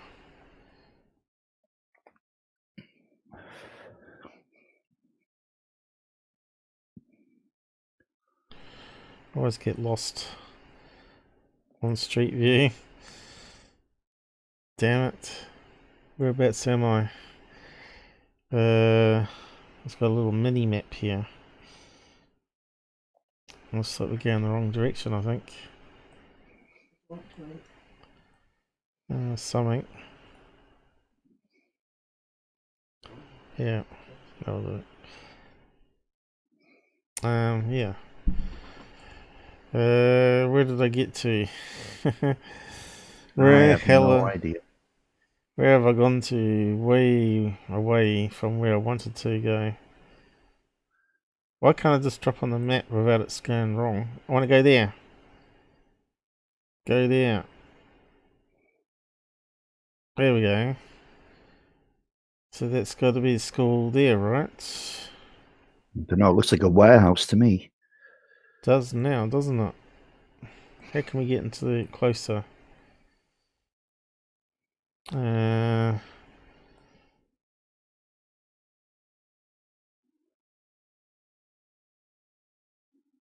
look like a school, doesn't it? So where's that big old building that we were looking at? It's not there, is it? Looks like a modernized flat roof building. Definitely looks like a play yard there, though. Yeah, that does, yeah.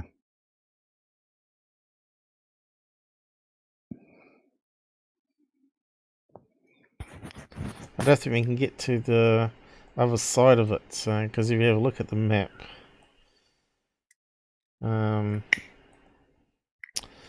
it was sort of like at a dot where you had to walk to the school. We couldn't get to it. Where's the thing to pop out again? Yeah, where we got to. I don't think we can get to it. Now I'm confused. I think everybody is. We need to get to this building here, over this side. It could be that building, you see. And we can't get to it. So we can't see what it looks like. Yeah, we got no way of confirming whether that was the building or not. So when I jumped into that parking lot there, it didn't seem to look like a parking lot. So has it all been knocked down? I suppose it is a parking lot. Oh yeah, so where's this building here? So there was a dot. You had to walk down this way to get to a building over there. Is that like a building in the background? Looks like it might be higher up. Oh, there it is there, isn't it? Well, it's not part of that building, is it? No, but it looks like it's here. Looks like it's behind this one. That's where we want to get to. Anyway, we're not going to be able to verify it. But it looks like in the right... It looks like the right size building though, for that picture. To go back to the picture. It does look like that. But yeah. I don't know, that's multi-story to me. Yeah. It's got windows everywhere. Yeah, it looks like a high building here though. See the roof line? Can we verify the roof line maybe? Yeah, flat roof. It definitely looks like a brown roof. That's not brown. It's flat as well. Is it flat? It looks flat to me. So maybe it's got knocked down then in that case. So yeah, we're not going to be able to verify. Yeah. So I reckon this is why that guy said there's no school in the area, because it's way away. Because there isn't now. No, it looks like there's some confusion between which Crestview they're talking about.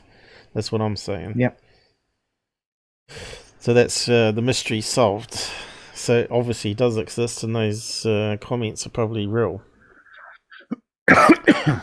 So yeah, so where are we heading to next? There was an Air Force base, wasn't there? Yeah, just before we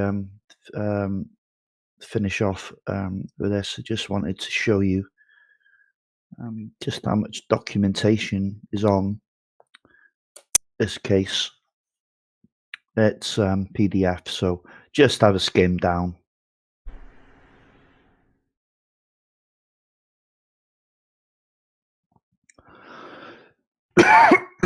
Excuse me. No. Scanned in the right. And so what do you want me to do? Just scroll down? Yeah, just scroll down slowly.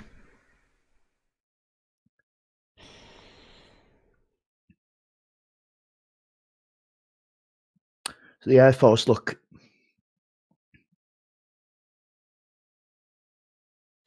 Port of Silence was founded to the Homestead Air Force Base. We've heard that one before.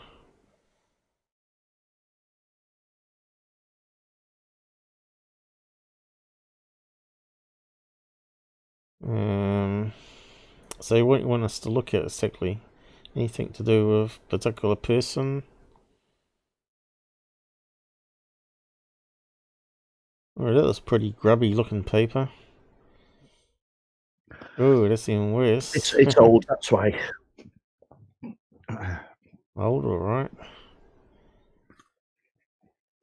I think I've seen better conditioned paper in those old journals of shipping logs back in the 1800s.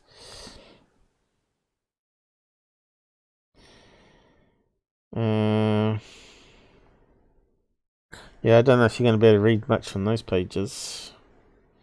Homestead Air Force Base has completed an investigation of a UFO sighting by students and teachers of Crestview Elementary School of 220. So it's got an address here, which is where we were looking. Have I still got it up? 2201. There you go. So the foyer actually confirms that that was a school there, but it's not there now. It's been knocked down and put new buildings there, also.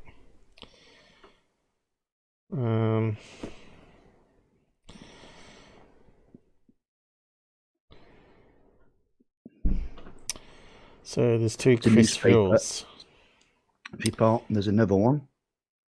Yeah, it's very faded.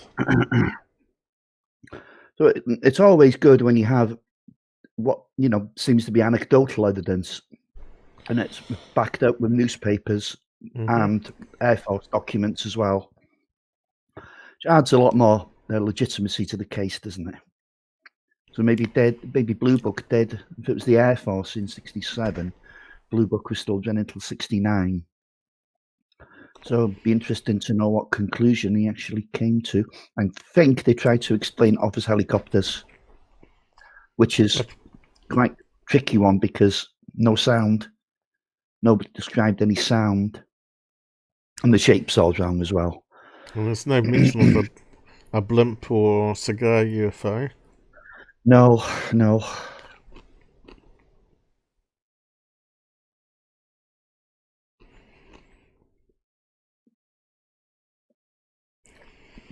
Return of the UFO. What year was that? Yeah, that's, yeah. It doesn't say. It's all washed out. It is indeed. Talks about Saturday there. I can read that much.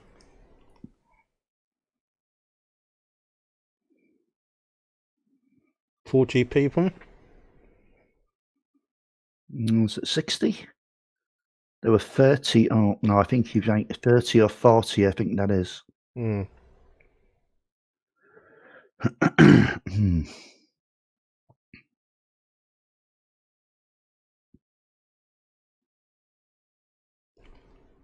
Sure, I've heard that name before.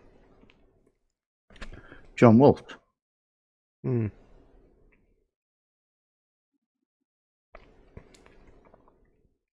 not the best quality scan. No. But we don't know what year it was. 67 here, April. Yeah. So was it the return of the UFO? So was there another sighting? This is it. There was multiple cases on during that, approximately during that timeline.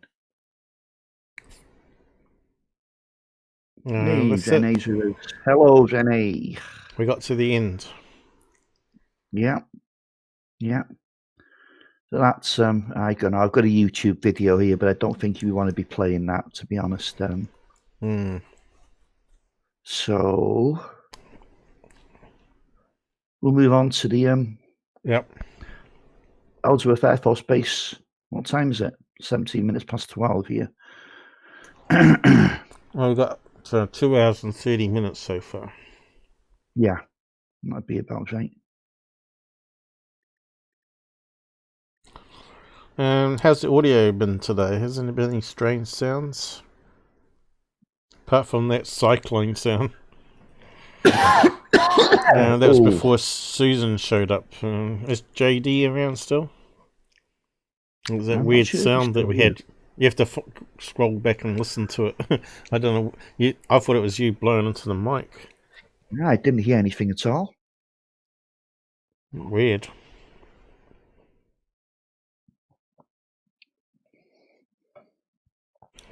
You got another link to go? Yeah, I've left it there. I think. Have I? All right.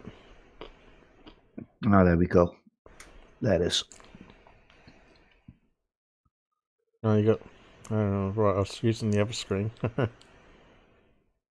Nightcap, I think we got. Yeah, JD is here, and he's just said no crackling sound so far, so thanks for that, JD. So maybe my mods have fixed it, hopefully. Fingers crossed.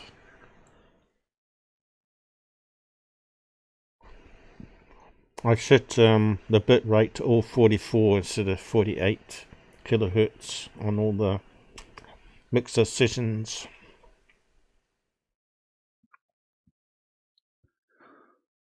No Shelley tonight, no Ken, unusual. Yeah, no Charles. This is really strange. No Charles, yeah. So many of the usual suspects missing on the same time. Very strange. The aliens, or Men in Black, have gotten. The 1953 Ellsworth Air Force Base UFO sighting. First published, July 29, 2019. Last updated, July 17, 2020. Written by Marcus Loth. Estimated reading time, 6 minutes. Posted in UFOs, cover UPS. 1 comment. What is perhaps interesting about the 1953 Ellsworth Air Force Base, sometimes simply called the Ellsworth Incident, is that it is yet another sighting with both visual and radar confirmation. Furthermore, as well as the military witnesses, there were a further 45 residents who also saw events unfold that August evening.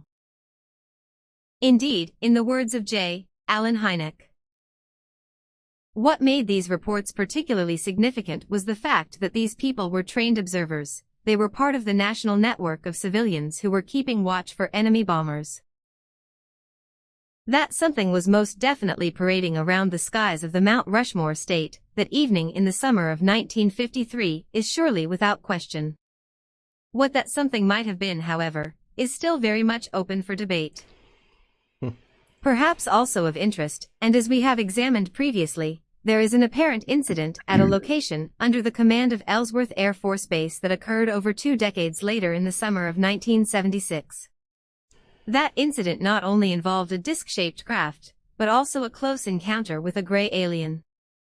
Furthermore, the base's apparent connections to nuclear weaponry and storage are also thought by some to be a factor in the incident.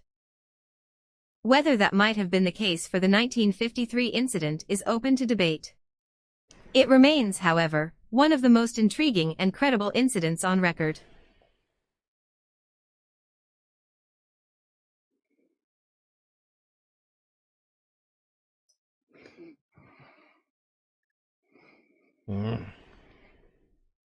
Okay, we've skipped the table of contents. That's good. Ooh. A red glowing light in a clear, moonless sky. At a little after 8 p.m. on the August 5, 1953, Mrs. Kellyan, a member of the Ground Observer Corps in the town of Black Hawk in South Dakota, would make a report of a strange glowing object in the sky overhead. The night was moonless and particularly clear. In short, visibility for anything anomalous was perfect. Her location, in the Black Hills region of the town, was around 10 miles away from Ellsworth Air Force Base. As per her training and system that was in place at the time, as much for the Cold War as anything else, she would report the incident, and was immediately transferred to Ellsworth Air Force Base radar operators. They too registered the object on their screens. At first, the red glowing light remained stationary before moving, slightly at first, then shooting straight up. It would come to a stop and then come back to its starting position in the sky. It would then move in the direction of Rapid City. With the words of Hynek in mind, as well as a quick consideration of the political, and, in terms of the United States, international backdrop of the Cold War to the incident, such sightings would have been taken extremely seriously. Not so much because they might have been flying saucers, but because of the danger that they might have been Soviet fighters. Yep. The reports were certainly taken seriously by Ellsworth Air Force Base that evening in 1953. Especially when it appeared the object was heading directly for them. Something well-defined, solid, and bright. Following Mrs. Kellyan's report, 3 on-duty airmen were sent outside to scan the skies and obtain visual confirmation of the object. Several minutes later, they would report a strange light moving bizarrely in the exact location Mrs. Kellyan had claimed. Furthermore, they would also corroborate the upwards motion of the object and its sudden return to its original position. Meanwhile, the radar control operator continued to monitor the well-defined, solid, and bright object on the screen. It would appear it was at an altitude of around 16,000 feet, and was now moving slowly. As it was already carrying out patrol duties in the vicinity, an F-84 jet was put on immediate standby for a change of direction and an intercept mission. Several minutes later, as the pilot of the jet followed the instructions to the location, he would confirm the glowing red light in the night sky. He was around 3 miles away upon visual confirmation. As he closed in, however, the object began to move once again. And it would move with alacrity. A brief chase ensued, covering at least 120 miles, but it was soon obvious that the speed of the object was far greater than that of the F-84. Interestingly or not, a constant cushion of 3 miles was maintained by the mysterious craft throughout. Eventually, the F-84 returned to base following the object disappearing out of the radar's range. However, shortly after, at a distance of around 15 miles, it reappeared and began to tail the fighter jet. As the first F-84 returned to Ellsworth Air Force Base, another one, piloted by Lieutenant Needham, would scramble from the runway. An object that moved across the stars. As Needham climbed to around 15,000 feet, he would spot the object to his right and below his plane. As if it somehow sensed Needham's awareness of its presence, the object began to move rather erratically in the sky, changing colors from white to green as it did so. When the object surpassed his altitude, Needham began to pursue it, eventually reaching a height of around 26,000 feet. All the while, the radar operator had both the unidentified object and the F-84 jet fighter in range. Communication also remained between the two, with Needham describing the object as definitely brighter than a star. And what's more, he could visually see the object move across them as it traveled through the sky. Needham had performed several standard tests to ensure that the object was not an anomaly of one kind or another. However, none of these allowed the pilot to rule out a very real, solid, and unknown craft. One performing unbelievable maneuvers far advanced of anything terrestrially built. Although the second F-84 piloted by Needham would return to base shortly after, a blurred several minutes before it did so are worth examining.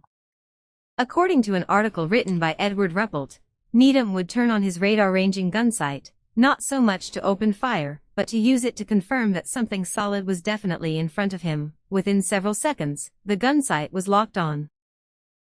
Sightings continue into stop it North there. Dakota. Something. Yeah, Edward Ruppelt, he was in charge of Blue Book. I think it was in the period 1952 to, I think he was there about 14, 15 months, from 52 to 1953, and it was just about the only time that Blue Book was an actual UFO project. That after he resigned, pretty much disgusted with Blue Book's, his superiors' attitudes, he resigned, and Blue Book turned into, the dog and pony show that it became. A public relations exercise, really. Mm-hmm.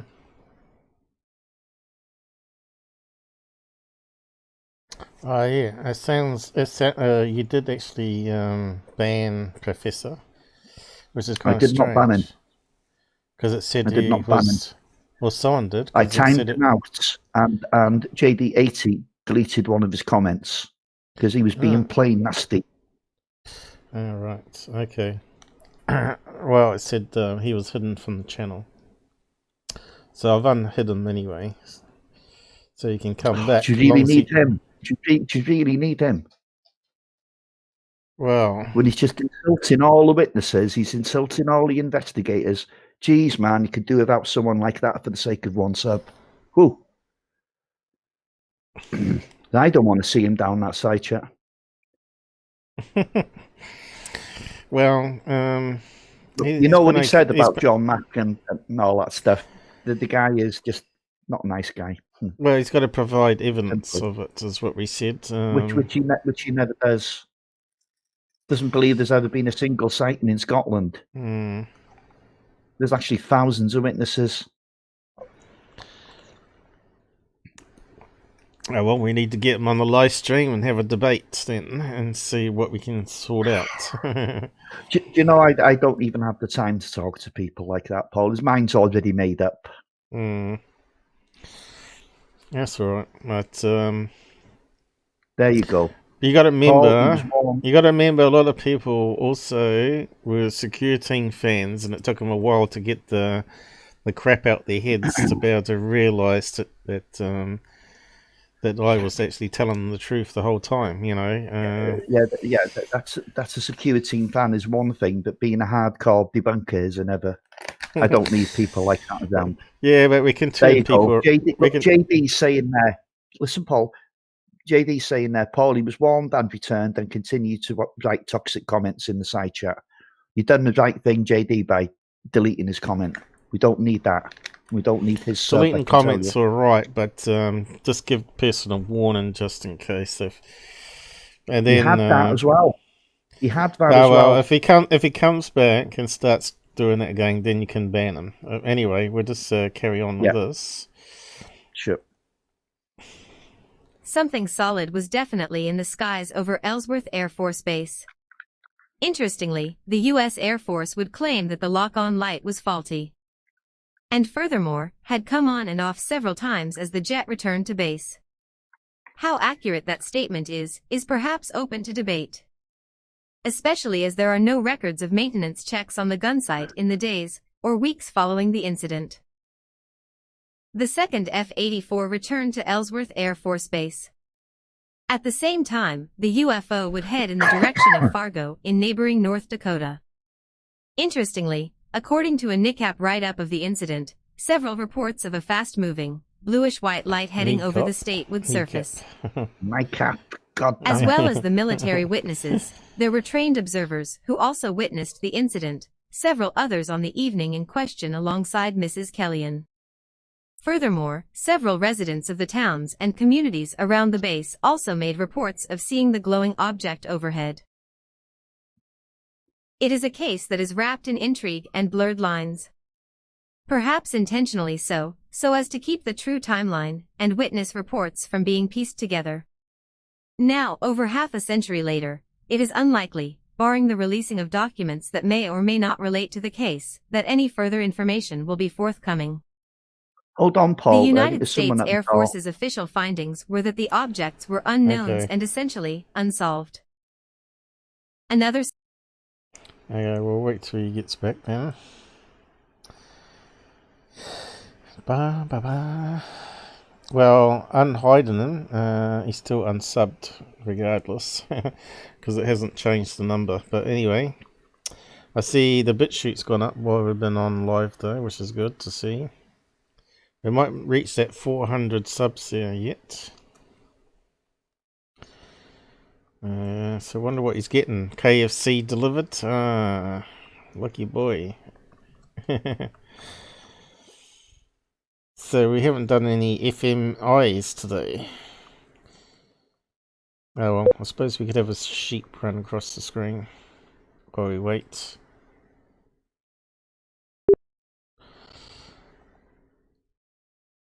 Oh, yeah, it's on minimized. So it's only going to go to the edge. Whoop. Look at that. It's got a portal where they suck in. Just like Bigfoot's, right? We're talking about Bigfoot's in a hazy doorway with like looks like water. They step in and disappear. Alright, here he comes. Let's find out what he got delivered.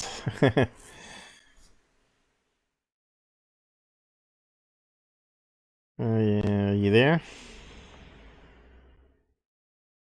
Yes, I'm back. It looks like it was a cat. It's got the dog really wound up. Oh, we thought you're getting KFC delivered. Ah, damn it. Good God, no. Why not? They don't deliver here. We don't No, deliver, Paul. you know, your mate's dropping off some. Like they No, usually I'm do. afraid Gwen has gone back to sea, so Oh. he can't pick me up at KFC anymore, which is kind of stinks, but there we go. How long does he go out to sea for? Generally, anything from 2 to 6 months. Really? Is that submarine or on a ship? It's a cruise ship, and you know where they are right. now, don't you? I thought he was in the army or navy or something. No. Nah. It's, no, he's not. Yeah, so he's just stuck on the vessel now for 4 months. What's the name of the ship company? You're allowed to say? Saga. I think that one's been on the news with the C-19 stuff, though. Yeah, of course it has. They all have. Have they? Yeah. It hasn't made it They all news about here. people. Well, no, there's only a few cases, I believe. Yeah. Another suppressed UFO encounter? Perhaps not surprisingly, however, despite the multiple witnesses and the radar confirmation of the United States Air Force, when the Condon report looked at the incident, they would essentially dismiss the incident as a mistaken sighting. That the pilots were simply chasing stars. It should also not surprise us that those who have investigated the case have trouble believing such a conclusion. Not least because of the sheer number of quality and trained witnesses involved. It would appear, at least according to some, that those on the Condon report had a desire to distort information and essentially coerce the outcome in such a way that favored their preconceived outcome. Furthermore, whatever the object was, it appears to be substantially more advanced than anything in the skies at the time, on either side of the Atlantic. Unless, of course, the object was part of secret government projects, which might explain the apparent desire to keep the incident as low-key as possible. Of course, the encounter took place right in the middle of two of the largest UFO waves of the 1950s, in 1952 and 1954. So, with that in mind, it would appear highly likely, especially given the number of witnesses of the case, and the similarities to many of the other acknowledged UFO incidents of the same era, and in the years that would follow, that there was an intelligence behind the object above Ellsworth Air Force Base that evening in early August 1953. What that intelligence might have been, and where it came from, however, is still open to question. Check out the video below. It looks at some of the most intriguing UFO sightings of the 1940s and 1950s. Just prior to the UFO craze that swept the world. Disclaimer. There we The got to the stories, bottom. accounts, and discussion in this article are not Oh, yeah, always still based carrying on proof. Yeah. Carrying on. Yeah, so an interesting case with radar visual. Didn't actually say what Blue Book made of this. I think it went down as an unknown, didn't it? Yes, it did. It did go down as an unknown. I don't know. Yeah.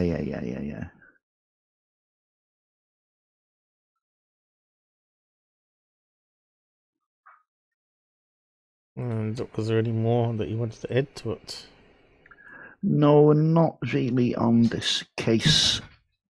I think we got to the end of the list. Yeah.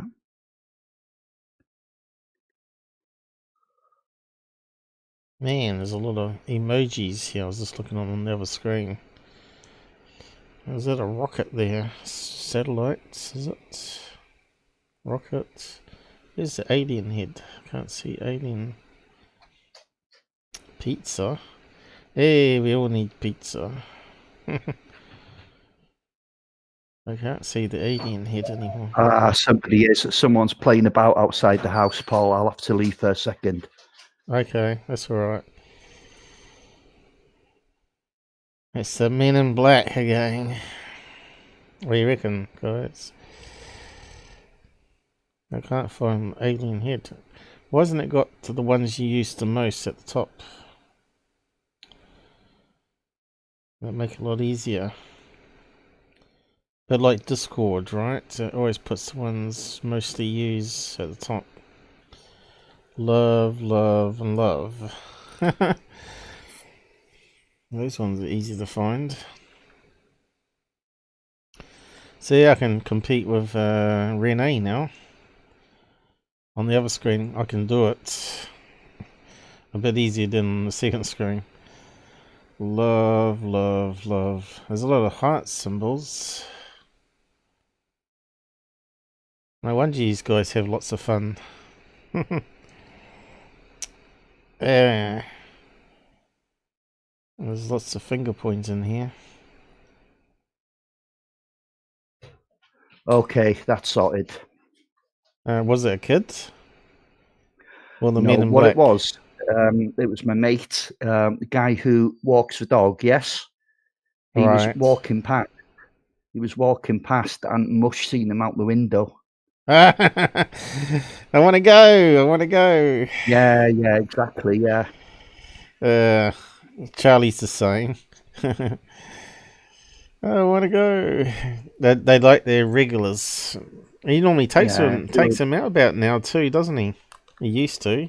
Some I don't know. It's 20 to 1 in the morning, Paul. Oh, right. He doesn't normally come this way. Well, yeah. Usually mid-afternoon. Right. Well, I do take Charlie out for his border control walk at night time, which is about 11 to midnight. And they always expect it, you see. I still didn't find my alien head, but anyway, on the other screen. How'd you close that down then? How'd you get rid of that? Oh, I don't know. Custom Anyway, I'll leave, emojis. Copy. So yeah, we've lost all our regulars who donate too.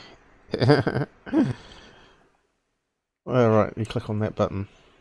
I see. And what's that one? Donation. Yeah, I was just playing around. So yeah, where do you want to go from here? I suppose we could wrap up really. It's up to 3 hours. Yeah. Do you want to wrap up now then? We can do if you want to. Yeah, well, I calm this dog down a bit, maybe, I suppose. Right. See, Susan's showing off. She found the alien head. Okay. Yeah, there's a new set of emojis out, I believe. I suppose Renee's having a field day with them. What you meant to be able to do is simply buy emojis, where you can make your own ones for people to use for your channel or something. I don't know. I don't understand all that. But I think you Okay. can only do that when you get up to 10,000 users or something, is it? When you get extra options on YouTube. They call it the join button. You know, you're seeing the join button where people can join and get a monthly subscription to the channel or something. It allows them Yeah. special features like their own custom emojis and stuff. Oh yeah, this is what came up in that search for the Roswell baby thing, the first story that we're looking at, Roswell alien. I'm not sure what this is to do with it, but that's what came up. The missing alien, and that looks like Stanton Freeman.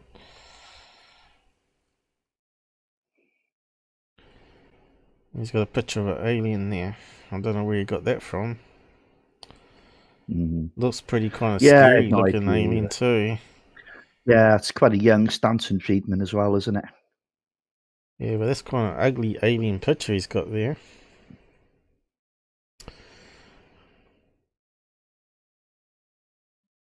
Oh, this is like, See? send off to New York Times. Look Yeah. at that thing. What's that from, a TV movie? It looks like a... I have Just no idea. set the pop up at the wrong time. Oh, something else is popping up. And another one. Yeah, Yeah, New sort York of Times can be a looks pain in familiar the butt. somewhere. I Looks like can't say I'm familiar with that photo. that looks like a clay I'm model sure to me. somebody would know. Yeah. Exactly, it does look like clay, doesn't it? What does it say here? There you go, a sculpture, Paul. So it is clay. Yep, there we go. See, I'm pretty good. Okay. But yeah, there wasn't much on Roswell there. With the one single alien that's meant to be alive. Hillary Clinton adopts alien. Fake news. She is alien.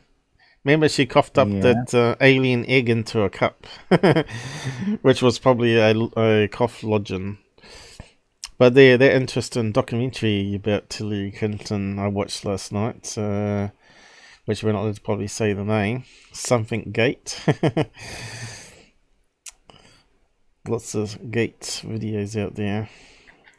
Remember, Google just brought out a new TOS agreement, which could take out the UFO channels.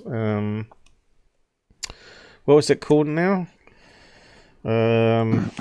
Just trying to think of the name of it. Basically, you weren't allowed to release hacked government documents or something from whistleblowers. So that's clamping down quite a lot. So that means we could get Dolan UFO channel banned because he leaked the Wilson documents, which are from whistleblowers.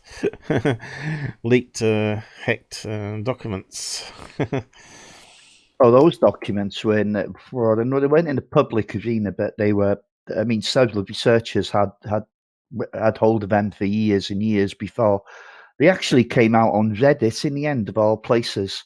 And then when Richard Dolan seen it, he decided to run with it because he'd been aware of the documents for over a decade. Cameron had Edgar Mitchell had some documents. Other people had some documents because, but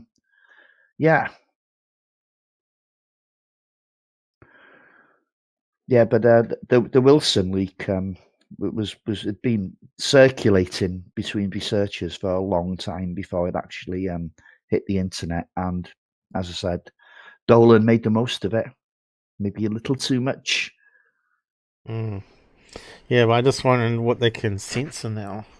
Because, like they said, with these changes in the TOS all the time from YouTube, they can just knock channels off left, right, and centre and just claim it. It's like a Patriot Act for social media. They can do whatever they want. So, yeah, I suppose we better wrap up and let everybody go. It's coming up to lunchtime here. But I have eaten my sandwich. Another corned beef sandwich. It was quite good. So, yeah. We better wrap up. Yeah, the stream went fairly good. No technical errors. Mm-hmm. Okay. Yeah, which is always Unless there's anything else you want to add, make it quick, I suppose. Any last requests at the end? Discussions? Any questions? Yes, yeah, especially if there's any questions. Yeah, I like questions. But we haven't got our regulars here, so maybe it's a bit too quiet. We have to find out what happened to Charles. No doubt, or let us know eventually. Yeah, exactly. I know to Professor Fess. Okay, what are you saying down here? Lucky to be unbanned. Yeah, but he's been unsubbed. Once you ban him like that, he's unsubbed, you see. It's up to them if they join the gang. But yes, hopefully... Honestly, anyone care? You don't need him. Yeah, but we give people a second chance, you know. But they don't get a third chance normally. I gave Goof on it. I gave Goof on a chance to change his idea. I tried to get Goof on to change his idea of you on third phase, but there was no go there. In fact, I think he's a bullshitter now, and yeah, he deserves everything he gets now. You can see that he's the only one that sort of they're using him on their channel mostly. Went to all the other so-called Dream Team panel. Went to SOR Dave Scott, and he was quite regular there to start with, and then he sort of disappeared pretty quick. Who else was there? Preston showed up once, and I think he got hassled so bad he probably won't come up again, surely. I think he got attacked on Facebook over it, didn't he? Who's that now? Preston. For showing up on third phase. Preston Dent, whatever his name is. Okay. Well, the guy that did all the school research suddenly showing up on third phase thinking it's okay because of the largest UFO channel. Yeah. It's not okay. The hoaxes. Yeah, you're just selling your soul. Yeah. If you have to do that to get more viewers and more subs, then it's pretty sad, isn't it? And then you got Michael Tshirt that's on there. He should know better not to be on third phase. I'm surprised Dolan's not on there. But you could guess who's back on it though. Dr. Greer is being featured again on third phase again.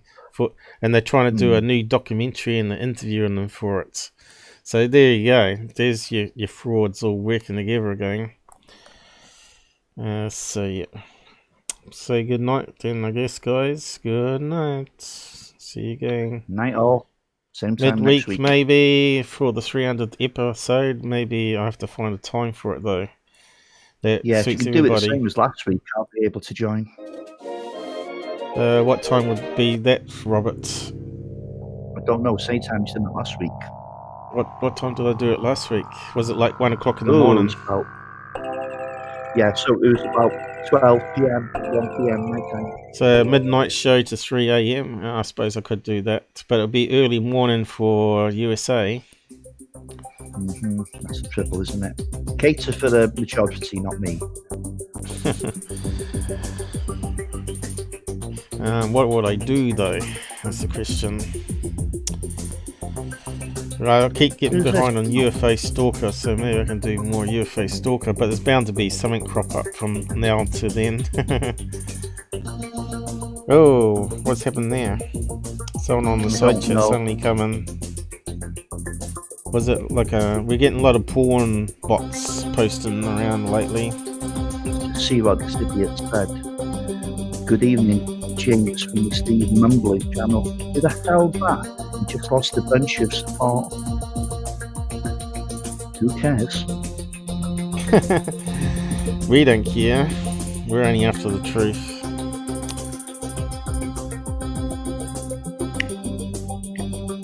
All goof on supporters can go on their way. because we don't care.